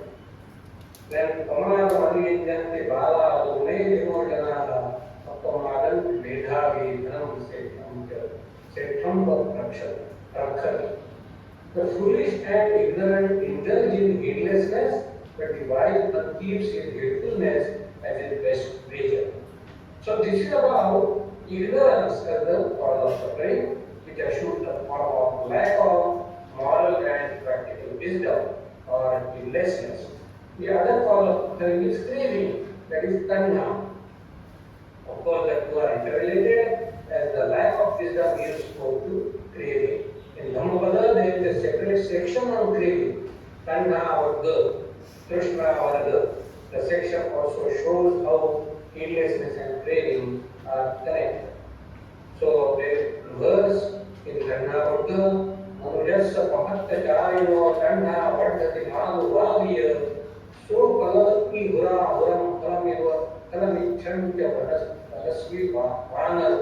So here the metaphor of Vanar, that is a monkey, is given to mind. If a person leaves heedlessly, his craving grows like a creeper, like the monkey seeking fruits in the forest, he leaves from life to life, tasting the fruit of his love. So, like a monkey goes from one branch to another branch, one tree to another, he jumps one tree to another tree. Similarly, a person goes from one bird to another bird, and the monkey jumps for the sake of fruits. And similarly, one experiences the fruits of actions. Yam esa sahati yamni andha loke visattika soka tassa pavadhanti abhivattanti abhivattam avira. Whosoever is overcome by the nature and poisonous craving, so here craving is described as wretched and poisonous, and his sorrow grow like grass after the rains. Now there is an important verse which is not directly about Tanha, but it talks about Tanha. Sabdadanam Dhammadanam Dinati, Sabbam Rasam Dhammaraso Dinati, Sabbam Ratim Dhammarati Dinati, Tanha Kayo Sabbadu. The gift of Dhamma excels on all gifts. So Dana, when you do charity, what kind of charity is the best charity? It is giving Dhamma to the other person, giving good thought, giving right way to life to the other person. That is the best charity. Dhamma Sampam Dhamma Vajanati, to the taste of Dhamma excels on one day. Sattvam-rati, Dhamma-rati, the delight raving vanquishes all suffering. The last line, Tanna-kayo sattva-dukkam-jana. So what is important is we should destroy the craving, and then we will be free from all types of suffering. So this is about the second momentum, that is a cause of suffering that we saw is twofold. One is avijja and the other is tanha, and it is described in Dhammapada in so many words. Now we come to the third momentum, and that is the cessation of suffering, that is the nirodha or nibbana. So in Dhammapada there are many verses which talk about nibbana. But here nibbana is described as amatam padam, that is amrita pada, that is deathless state, but it is also described in empirical terms. So in empirical terms, nibbana is described as highest happiness or highest pleasure, paramam sukham. In fact, from empirical point of view, Nibbana can be called true happiness. So there is one chapter in Dhammapada called Sukha, the chapter on happiness. It is important from this perspective. For example, it is said in Sukha that the person who is free from anger and hatred is happy. So Sukham vada jivam veriles averino veriles suprastesu viharam averino. Happy indeed we live, friendly amidst the hostile. Amidst hostile men we dwell as free from hostility. So this is how one is describing one's state of happiness which one has achieved out of living without hostility. When other people are hostile, one is free from hostility and gives a kind of happiness, and that is the highest. Then there are verses which say that peace, there is Shanti in Sanskrit, or Nibbana is the highest happiness. So Natti Raga Samo Aggi, Natti Dosa Samo Gali, Natti Khanda Disa Dukha, Natti Santi Param Sukham. There is no fire like lust, and no crime like hatred. There is no ill like the aggregates of existence. There is skandha, and no bliss higher than the peace, that is peace of Nibbana. Then similar verse, Jigacha Parama Roga Sankhara Parama Dukha Etam Yatva Yatha Bhutam Nibbanam Paramam Sukham. Then there is another verse, Arogya Parama Bhava Santutya Paramam Dhanam Vissasa Parama Yati Nibbanam Paramam Sukham. So Nibbanam Paramam Sukham, this is an important statement made in Dhammapada. So hunger is the first disease, conditions in the worst suffering. Knowing this as it really is, the wise realize Nibbana is the highest bliss. Then what is the most precious gain, and contentment is the greatest wealth.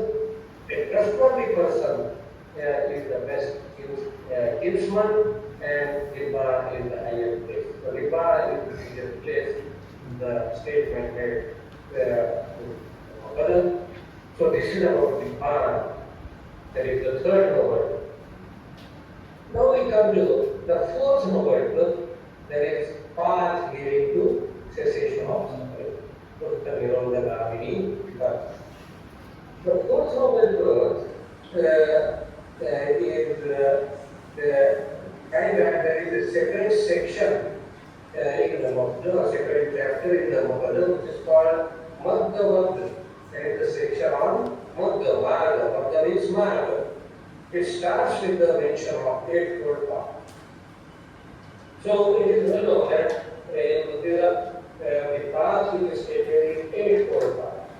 So Madhya Nathangiko Setto Sattya Antatro Pada Virago Setto Dhammapada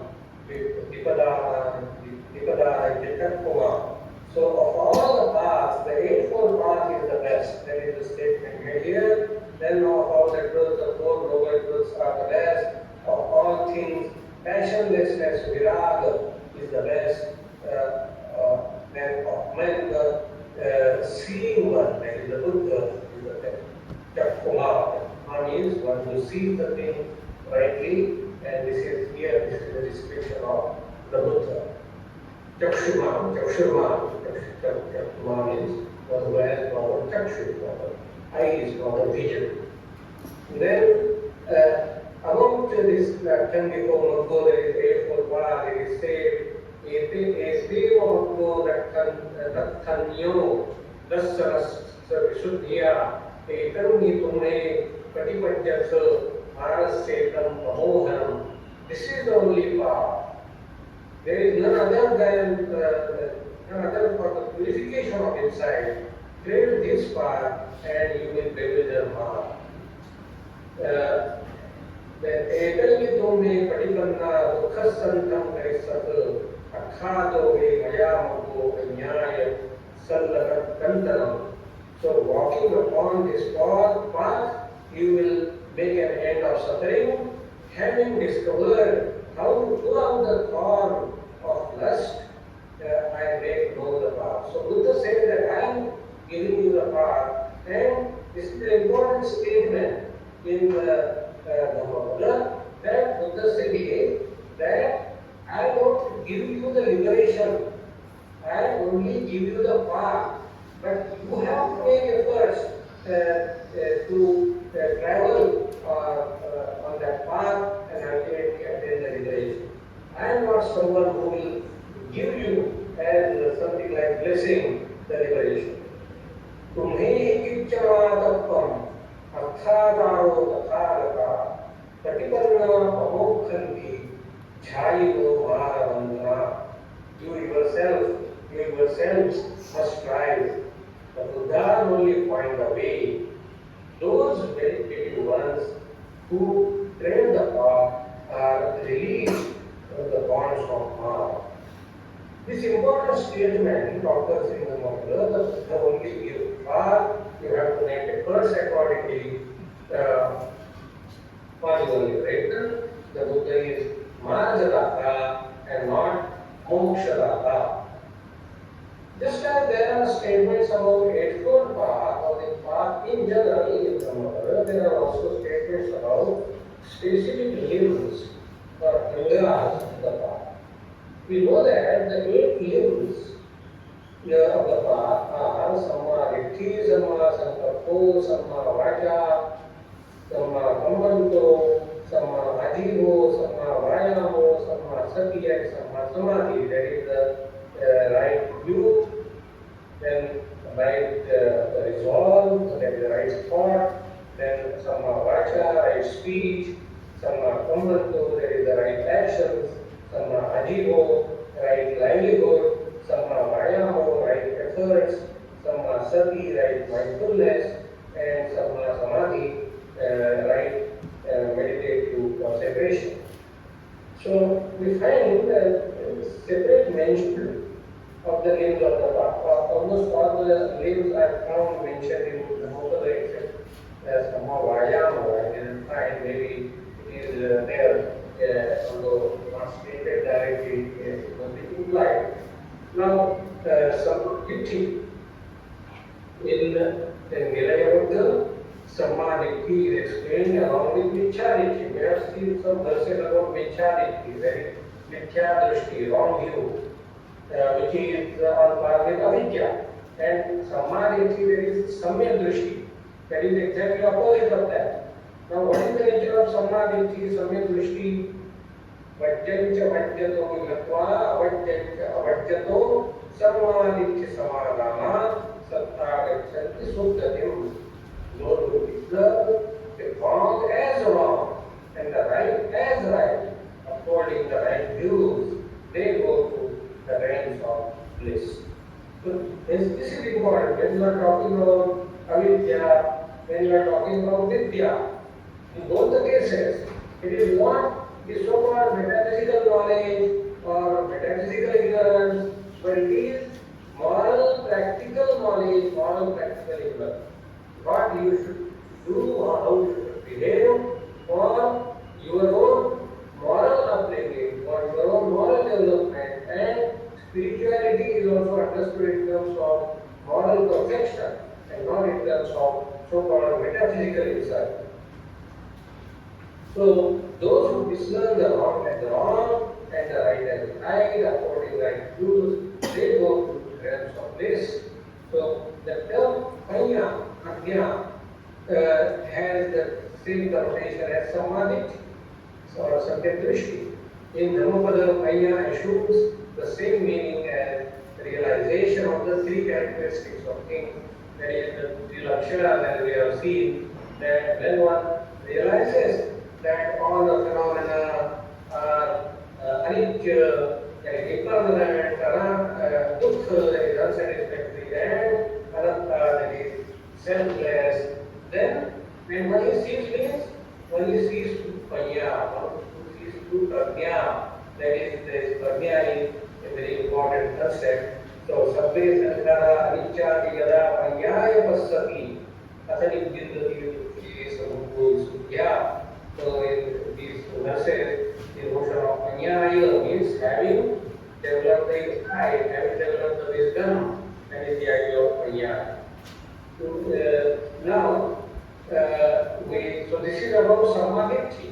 Now we come to sankalpa, samma vacha, and samma kammanto. That is the right resolve or the right sankalpa means resolve or thought, which can be regarded as mental action. And samma vacha is the vocal action, that speech, right speech. And samma kammanto is samyak kravanta means right action. So samma sankalpa, samma vacha, and samma adivo can be considered together because they are nothing but practicing virtue through mind, speech, and action. So as we have to develop virtue, develop a moral qualities in all the three levels. That is at the level of mind, at the level of speech, and at the level of physical actions. So we find that Buddha in Dhammapada recommending the practice of virtue by mind, speech, and what? The following. So there is a word, vacha, lakhi, marasa, sambuto, kayena cha, pranatariya, ete tayo dhammapate visodhaye, aradhaye, vardha visipavevita. Visipavevita means rishipavevita. The path which is taught by great sages. In that, according to that path, what you have to do is let a man be watchful of speech, what are the key, then manasa society, so well controlled in mind and and not commit evil in bodily action. Let him purify these three courses of action and win the path made known by the next stage. Now, similarly, there are occasional references to right livelihood, that is Shuddha Jivo, that is in Samyak Adivo or Samma Adivo, that is the Kalita, which means right livelihood, that is our means to livelihood, should be right, it should be moral, that is the idea, and that is mentioned in one of the verses, Aptalabho Vijay Bhikkhu Salabha Nadimayati Tam Ve Deva Vasamsanti Shuddha Jivim Atarvitam. A monk who does not despise what he has received, even though it will be little, one could be satisfied with what he gains, who is pure in livelihood and unremitting effort, even the gods praise such a person. So Samma Sati, the next one I just said Samma Vayama, I didn't find any quotation as said, but one can search it further. Now I come to Samma Sati. Sati, the Sanskrit of it is Smriti, and Smriti does not mean memory, but it means mindfulness. So, right mindfulness. But then another related word is Anusmati, which means contemplation. So these ideas are found in Dhammapada. So Samma Sati also has been praised by the Buddha in section 1 talking about. There he talks about three anusatis or three contemplations and also mindfulness of body, that is Kaya Jata Sati. That is the idea is that when we talk, we walk, when we do anything, we should be mindful about what we are doing. When we are we are breathing. Breathing we are always doing, but one should be aware of breathing in and breathing out, and also one should be aware, one should develop mindfulness towards all types of activities that we do. That is the idea of mindfulness of body. So, about that, there are some verses. Suppabuddham pabuddhanti sada gautama savaka kesam divaja soja Nityam Buddha Sati. So here we find that refers to Buddha Sati, and that is actually what is called Buddhanusati or Buddhanusmriti. And what is Buddhanusmriti? The idea is that of contemplating on the Buddha, contemplating by thinking of the qualities of the Buddha. Similarly, in Buddhist theory of meditation, there is talk of Buddha, Dhamma and Sangha. These are supposed to be the three jewels. And when talking about Anusmriti, Anusati, in Dhammapada, three Anusmritis are mentioned. So, Buddha, Pamujjanti, Yada, Sada, Gautama, Savaka, Yesam, Divaka, Rakhoja, Buddha, Sati, which means all disciples of Gautama. They were awakened, happy, who day and night constantly practice the contemplation of the qualities of the Buddha. In a similar way, the Buddha talks about Manusati and Sandanusati, and then he also talks about mindfulness of body, that is Kaya Radhasa. Utpaduddham, Udhyam, Yada, Sada, Gautama, Savaka, Yesam, Divaya, Rakhoja, Kaya Radhasa. Those disciples of Gautama were awakened happily, who day and night constantly practice mindfulness of the body. Now, in the Eightfold Path, the last limb is Samma Samadhi, that is right Samyak Samadhi, that is right or meditative concentration. It is related to meditation or meditative concentration. After praising mindfulness, the Buddha also praises bhavana. The term bhavana again does not mean emotion, but it means contemplation or meditative awareness. So the same should come them Pavitya, Tisara, Gautama Savaka, Yesam, Divaya, Rakhoja, Bhavana Yaratoma. Those disciples of Gautama were awakened happily, whose minds by day and night rely in the practice of meditation. So similarly, we find the expression that Susamahito, then Jhayi. Susamahito means it is derived from Susamadhi, who have good Samahita, one who has a concentration in a right way, Susamahito. And Dhyayi means one who meditates. Dhyayi, one who performs dhyana. So Samahito and Dhyayi in the case of Bhikkhu and Brahmana, also uses these words. We also find that the Buddha regards wisdom and meditation as interdependent. For example, in the Buddha says, Nati Jhanam Apanyasya Panyarati Ajayatu Yami Jhanancha Panyatu Usave Nibbana Sannike.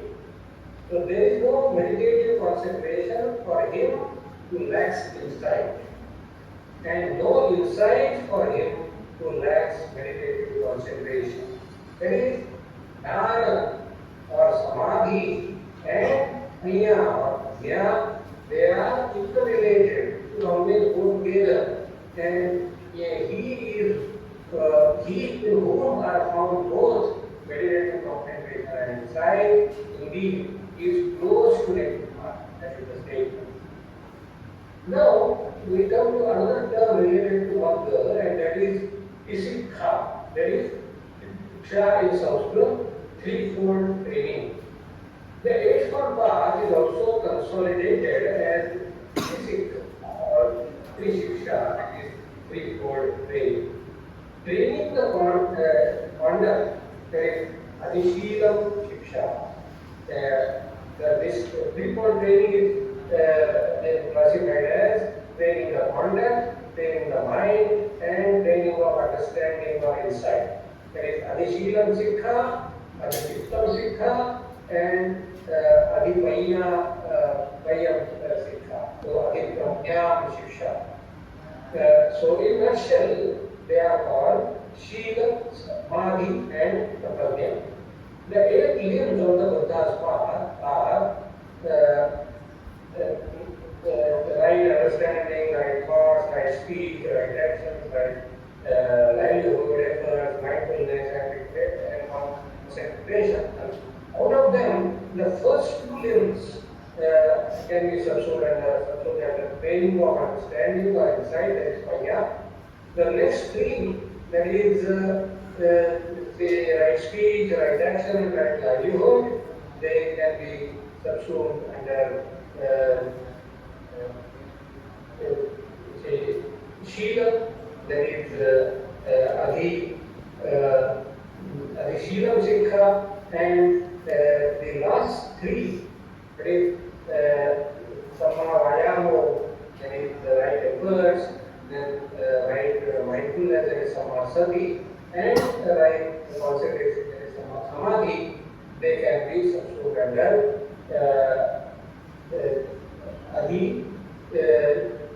Samadhi, that is, they can be subsumed under Samadhi, that is Adhichittam Sikha.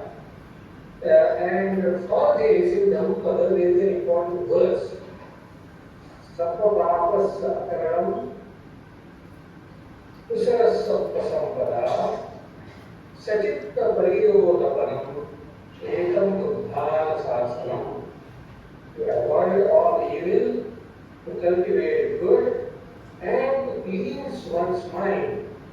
This is the teaching of the Buddha. This is the statement.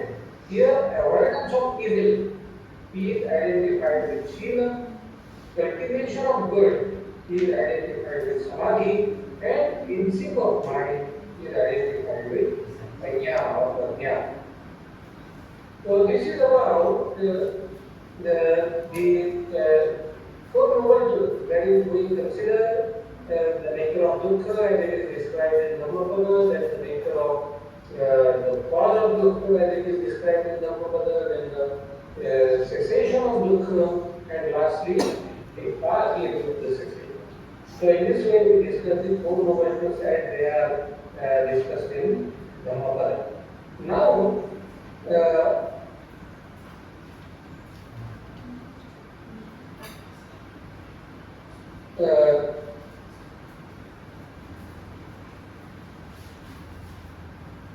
we come to the next topic, and that is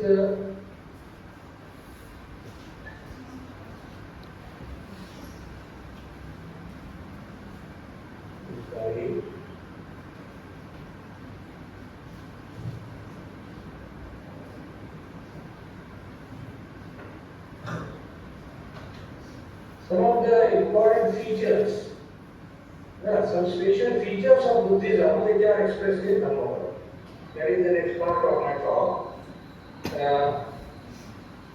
Now, I just want to know how much time I can be granted, because now we can take another say 15 to 30 minutes also. I have no clear idea, but whether I am allowed to or I have to sum up. Can you just tell me? Yeah, you can sum up in 10 minutes, sir. Okay. 10 minutes. Okay, I will do that. So, now what are the special features of Buddhism which I am going to talk about? One is privacy of mind. That is the very first 2 verses of Dhammapada important. Mano Upalama, Dhamma, Mano Setta, Mano Maya. That is how the 2 verses start. And it is said that mind precedes all actions. Mind is their chief, and if a person speaks or acts with an impure mind, then it leads to suffering. One speaks or talks with pure mind, then it leads to happiness. So this is how mind is regarded as primary. So the Buddhist principle of primacy of mind is very important and significant, and it can be compared with other 2 approaches to mind. That is the Brahmanical attitude to mind and Jain attitude to mind. Although mind is emphasized by all the systems, the approaches slightly differ from it.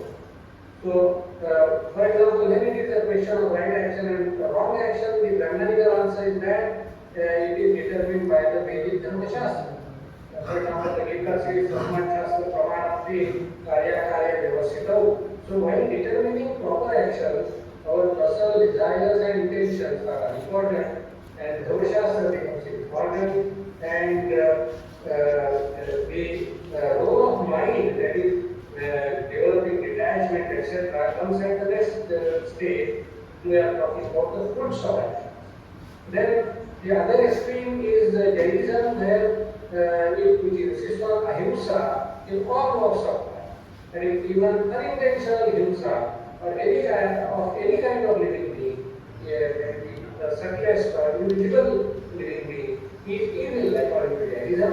Jainism condemns ahimsa at all levels, mental, vocal, and behavioral.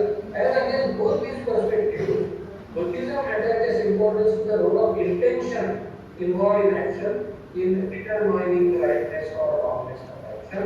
In fact, the Buddha understood the notion of karma itself as volition, that is chetana, that is the mental action. Hence, volition plays a decisive role in determining moral goodness or rightness of action. Now,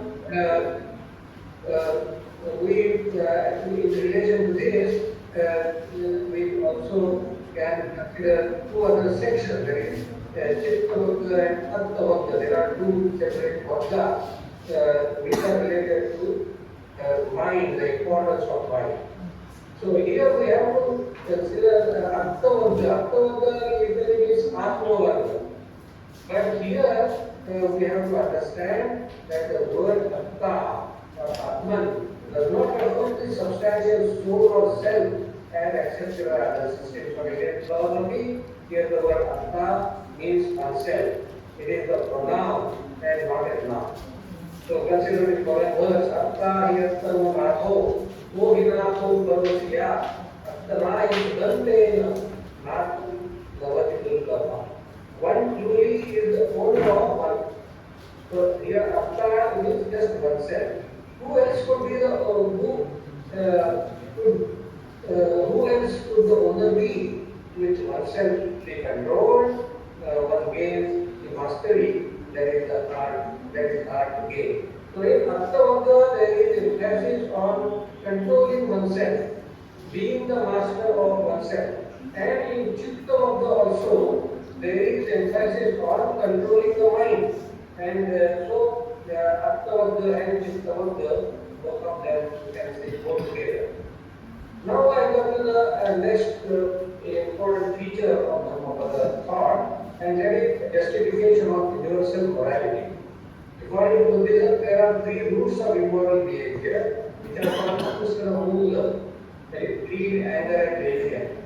And there are three roots of moral behavior, that is Kusala, non-greed, non-anger, and non-delusion. Though these are described in negative terms, non-greed, non-anger, etc., they are not negative in nature, they remain positive.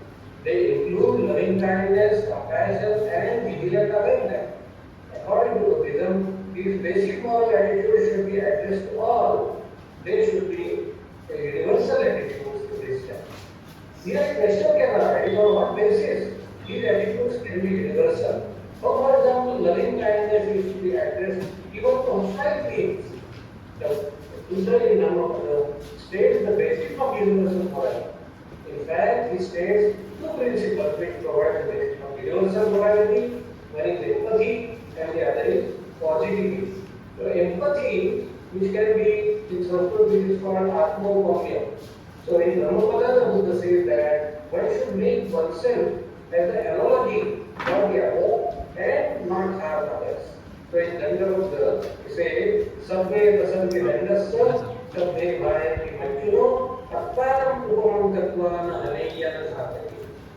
All tremble and tolerance, all fear death, putting oneself in the place of another. Tattaram upamam kattva, one should not kill or cause another injury. This leads to the principle of equality of all beings in terms of their feelings of pleasure and pain. So it is of equality. The other principle can be called the principle of positivity. The Buddha also stated that enmity cannot be tranquilized by enmity, it can be tranquilized only by non-enmity. That is, enmity is vair and non-enmity avair. नहीं वेदानि सम्मन्ति हेतुदाचन avair सम्मन्ति esadamo sananti. It means never appeased by hatred. This word by non-hatred alone is hatred appeased. This is the law. This is an eternal law. Esadamo sananti. This implies that the proper attitude towards hostility is not hostility. It will only increase hostility, and what eliminates it is not the hostile beings, but the hostility in their mind. And this can be done by non-hostile attitude to them. So, there are two principles, namely empathy and positivity, provide a rationale for universal application of this sublime attitudes, their application even when we show hostile person. Now, the last point is the models of an ideal person. So I will not talk much about that. I will simply say that in Dhammapada, different models of ideal persons are considered. The terms which occur in Dhammapada, Pandita or Arhanta, then Dhammatha or Dhammadha, then Thera, Muni, Vithu, Samana, that is Shramana, then Ariya, Arya, and Brahmana. So, in Dhammapada, Buddha refers traditional or received concepts of some of these and presents new concepts. So, for him, the way they are traditionally understood, we have to go beyond that and understand these in the form of moral spiritual ideas. And so, he discusses these things with what is called Dhammapada, particularly that for Brahmana. He elaborately discussed in Dhammapada. The last section of Dhammapada is Brahmana, which is the largest section of Dhammapada, where he criticizes the traditional concept of Brahmana, which is based on birth and which is based on a particular ritualism or outward appearance and so on and so forth. We presuppose some kind of hierarchy of castes. So this caste-centric concept of Brahmana Buddha criticizes, and he says that what you have to follow is the Brahmana as a spiritual ideal, and you will find that the description of Brahmana which is given in Brahmana, or a true Brahmana, is almost the same as the description of Arhanta, which the gives in the section of Arhanta. So these are some of the points, and I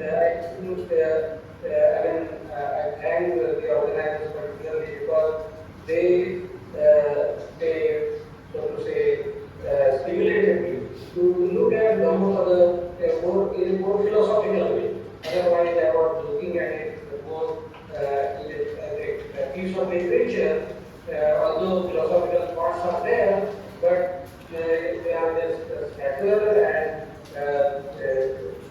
I thought that it is necessary to organize Dhammapada in such a way that philosophical thought will come to surface. So, with these words, I thank Well-Murugan and his colleagues in the Department of Philosophy. University for inviting me and giving this opportunity. Thank you.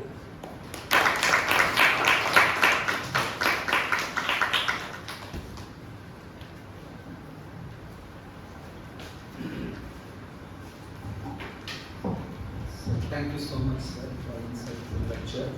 Now it's open for discussion.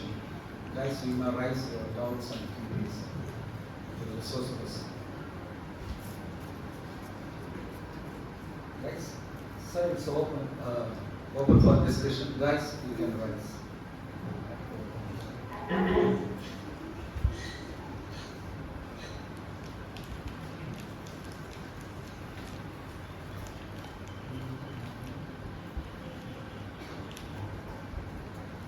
Of course, I will also say that this is a kind of preliminary exercise, and much can be done on these lines. I mean, I have just like to follow these lines while rereading Dhammapada.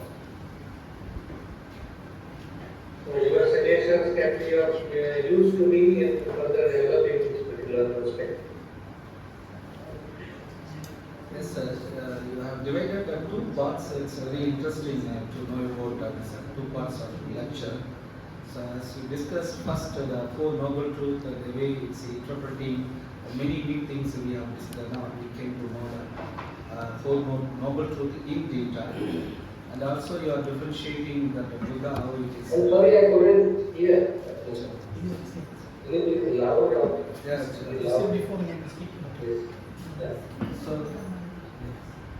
so it's a very insightful lecture, sir. We came to know that Buddha, how it is a Markadatta.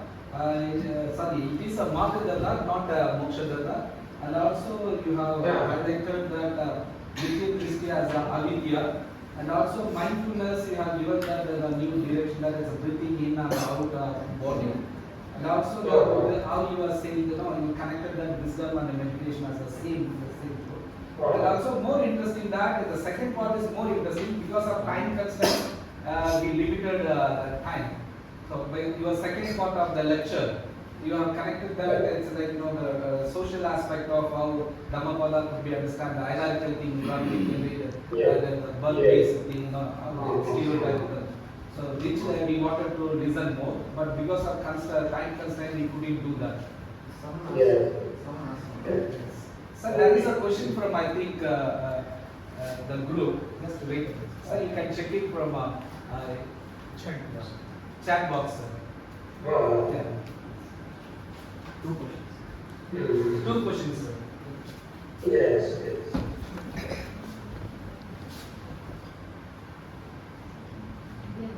Actually, I have first question that is about the editions and commentary. I mean, this Atthakatha in Pali is very famous, and it gives, it tries to locate these verses in Buddha's life, so to say, that Buddha presented these verses.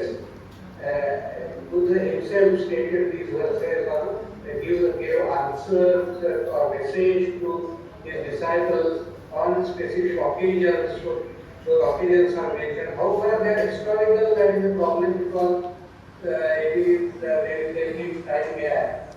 But still, there are many very interesting parts in this Pali Atthakatha. But I personally read it on the basis of Marathi translations, and Radhakrishnan's translation is famous, and on Google we find many translations of Dhammapada.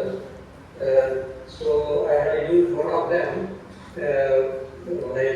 but I found that there are some problems, so sometimes I change them, make changes according to my understanding of the original words. For example, in the Dhammapada, all these terms, Muni, then Pandit, not Pandit, but Muni, then Bhikkhu, Sadhu, all these terms are mentioned, and the traditional meaning and the normative sense, that is how an ideal bhikkhu should be.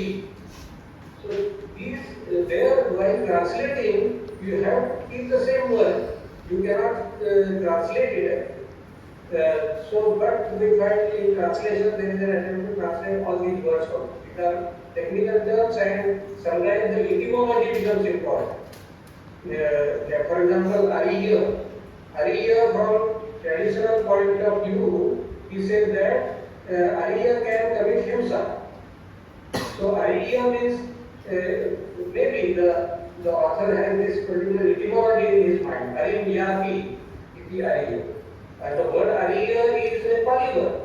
But we find that in these Pali texts, there is an attempt to give new etymologies of the word. For example, so there he says that Ariya is not to be taken in the traditional sense, but in the sense of an ideal person, so that their meaning will be different. Similarly, in the case of Brahmana, the traditional meaning of the word Brahmana is Brahma Janati. It is something related to Dhamma. But we find in Buddhism a different etymology is given. So there the words become important. In translation, it is important that you should give the same words and then understand them.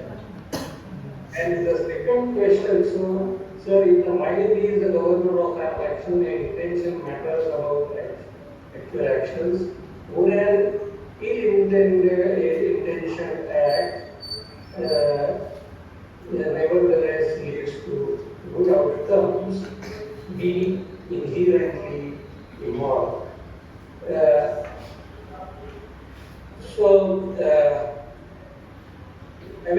If an action is ill-intended, the intention is wrong, then certainly it will have an immoral element. It may have a pleasant effect. It could be unintended consequence. Now, because intended consequence is different, one has bad intention, but unintended consequence may be good. But from moral point of view, here the main consideration is morality, and such an action will be regarded as immoral it is a kushala. Again the word morality, what is the meaning of moral and immoral, that can be considered, but here the idea is as kushala dhamma, akushala dhamma, there the mind which is behind that action, that is and a kind of causal relation. It is not just, there is no, so to say, an attempt to break mind and body. So what we think, our thoughts, they are reflected in our actions. So there is a kind of causal relation, and that causal relation is important from moral point of view, not just what we think. That is, suppose we do something against our thought, that means there is some kind of rupture between our thoughts and actions. Such rupture should not be there. Our thought should be reflected in action and our thought should be good. So that is, both the things are important there. But what is primary is thought. What is primary is mind. The other things will come as the result or as consequences. That is what I think. So can I justify this point by means of an example? Suppose the car is parked at a traffic junction and there are people who are begging, coming close to the cars with a child. So if that lady is dirty and unkept and not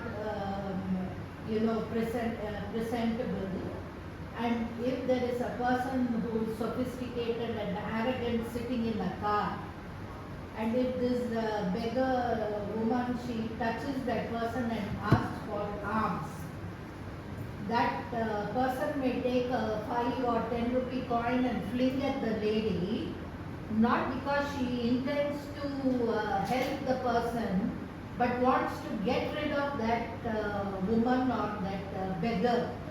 So the intention here is not to help that beggar, but to get rid of that person. The other is in the Mahabharata, where Duryodhana, he gives a feast to Durvasa and his disciples. It is honoring the saint, the sage Durvasa, but the bad intention behind is to send Durvasa to the Pandavas in the forest where they have nothing, and then ask them to give him the feast, so that Durvasa will give a shap or a curse to the Pandavas. Oh, I see. That is it. These are interesting examples. Yes. One is ordinary, other from So developing personal mind, purification of mind, that is important in Buddhism. And then naturally your actions also will be different. The intention behind the action is important, though superficially it may appear as help. Then can we know the intention really, ma'am? You cannot. Yeah, that's You what. cannot. It depends on the person who's pretending. Yeah, that's what. Then we can never ever judge, or we can never ever have Why a moral. it's So we not can your never. business to judge anybody.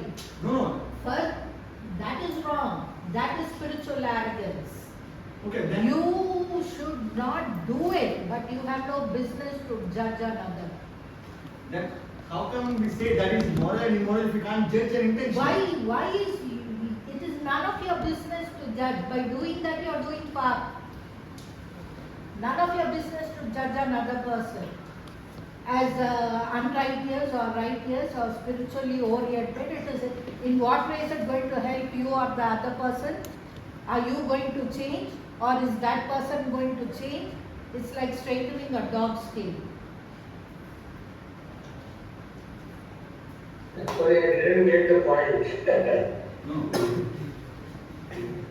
No, in that case, intentions are what important rather than the actions. Intentions he can also never does be it. identified. Only the person will know what is the true intention. Sometimes it may be obvious, sometimes it may not. Do you understand? It depends on the pretensions put on by the person who is doing the act. Yeah.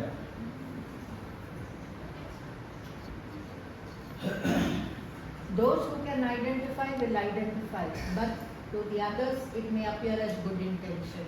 That's the thing. But for the doer, they will know the intention.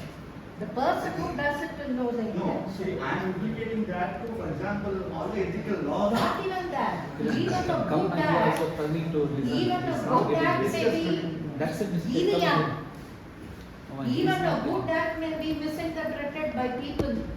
If the person who is evaluating is not favorably oriented towards the person, even a good act can be misinterpreted, or an evil act also can be justified and said it's a very honorable deed.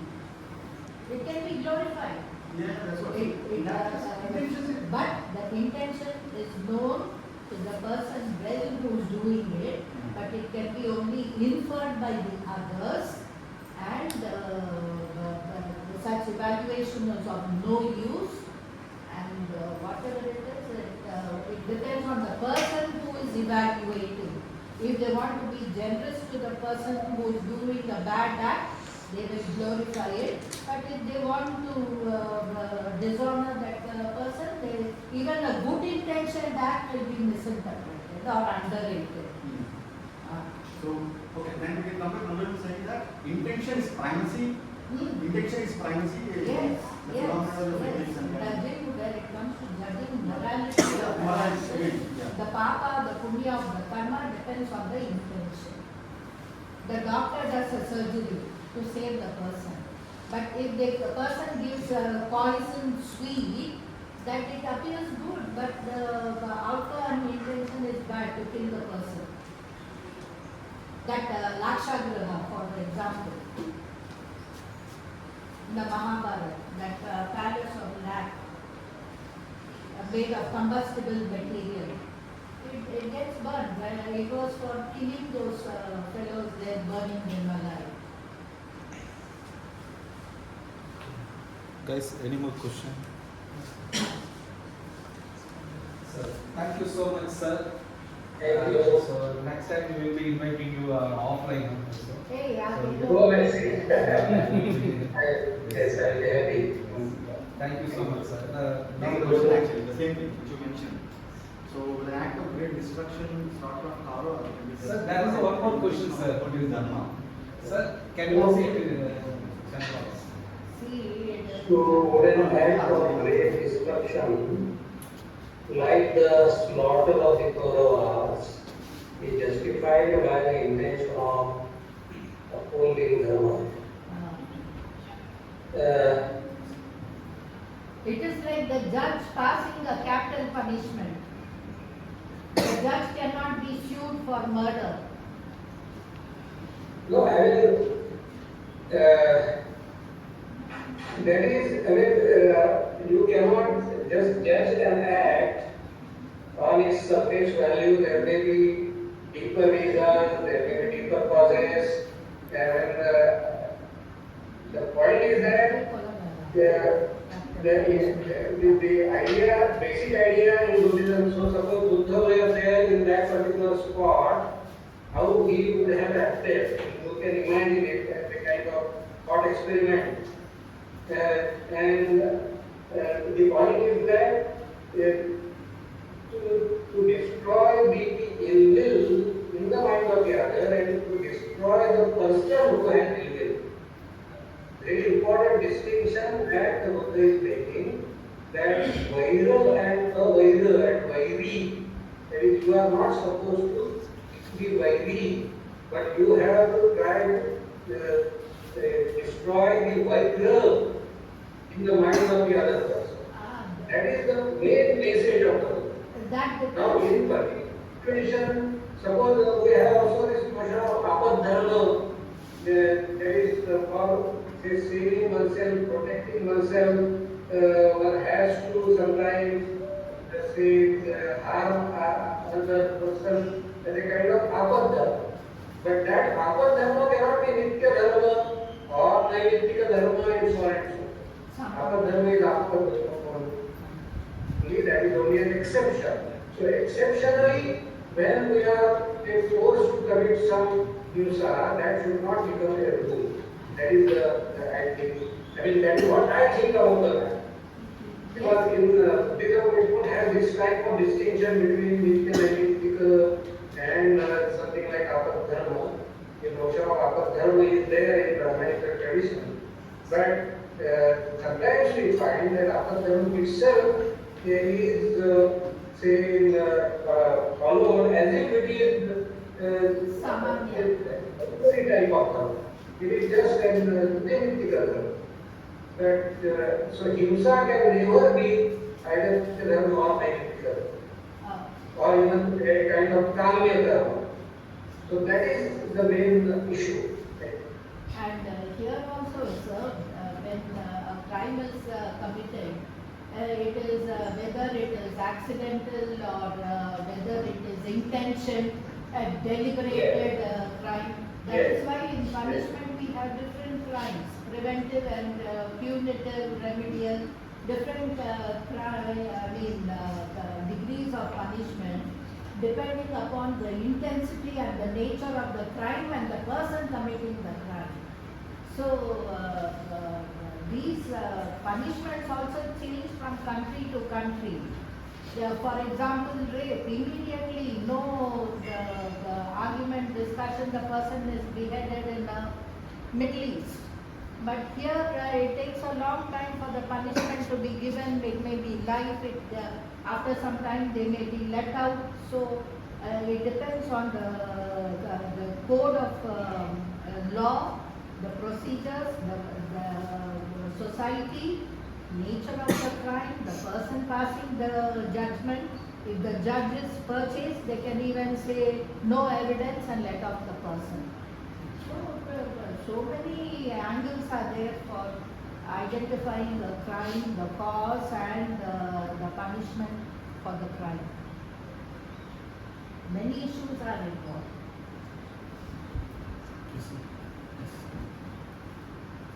Okay. Thank you, sir. Come here. This is not on. Yes.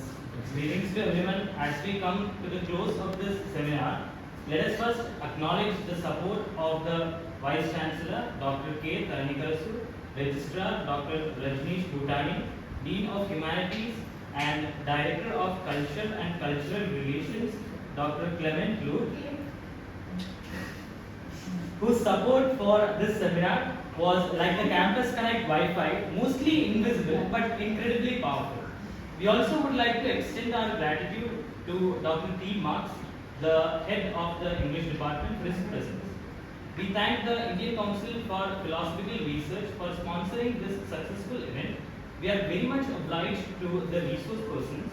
Firstly, I would like to extend a heartfelt thank you to our first resource person, Professor Pannerselvam, who offered us a contemporary perspective on Dr. Radhakrishnan's interpretation of the Dhammapada. Equally, our appreciation goes to our second speaker, Professor Pradeep Gokhle, for delving into the significance of the Dhammapada within Buddhist philosophy. All this wouldn't have been possible without our pillars of support, our go-to people, our head in charge, Dr. Relevance, our faculty advisors, Dr. Shantakumari ma'am and Dr. Indra ma'am, and our research scholars. We are also grateful to Father Jonas for his consistent presence at each event.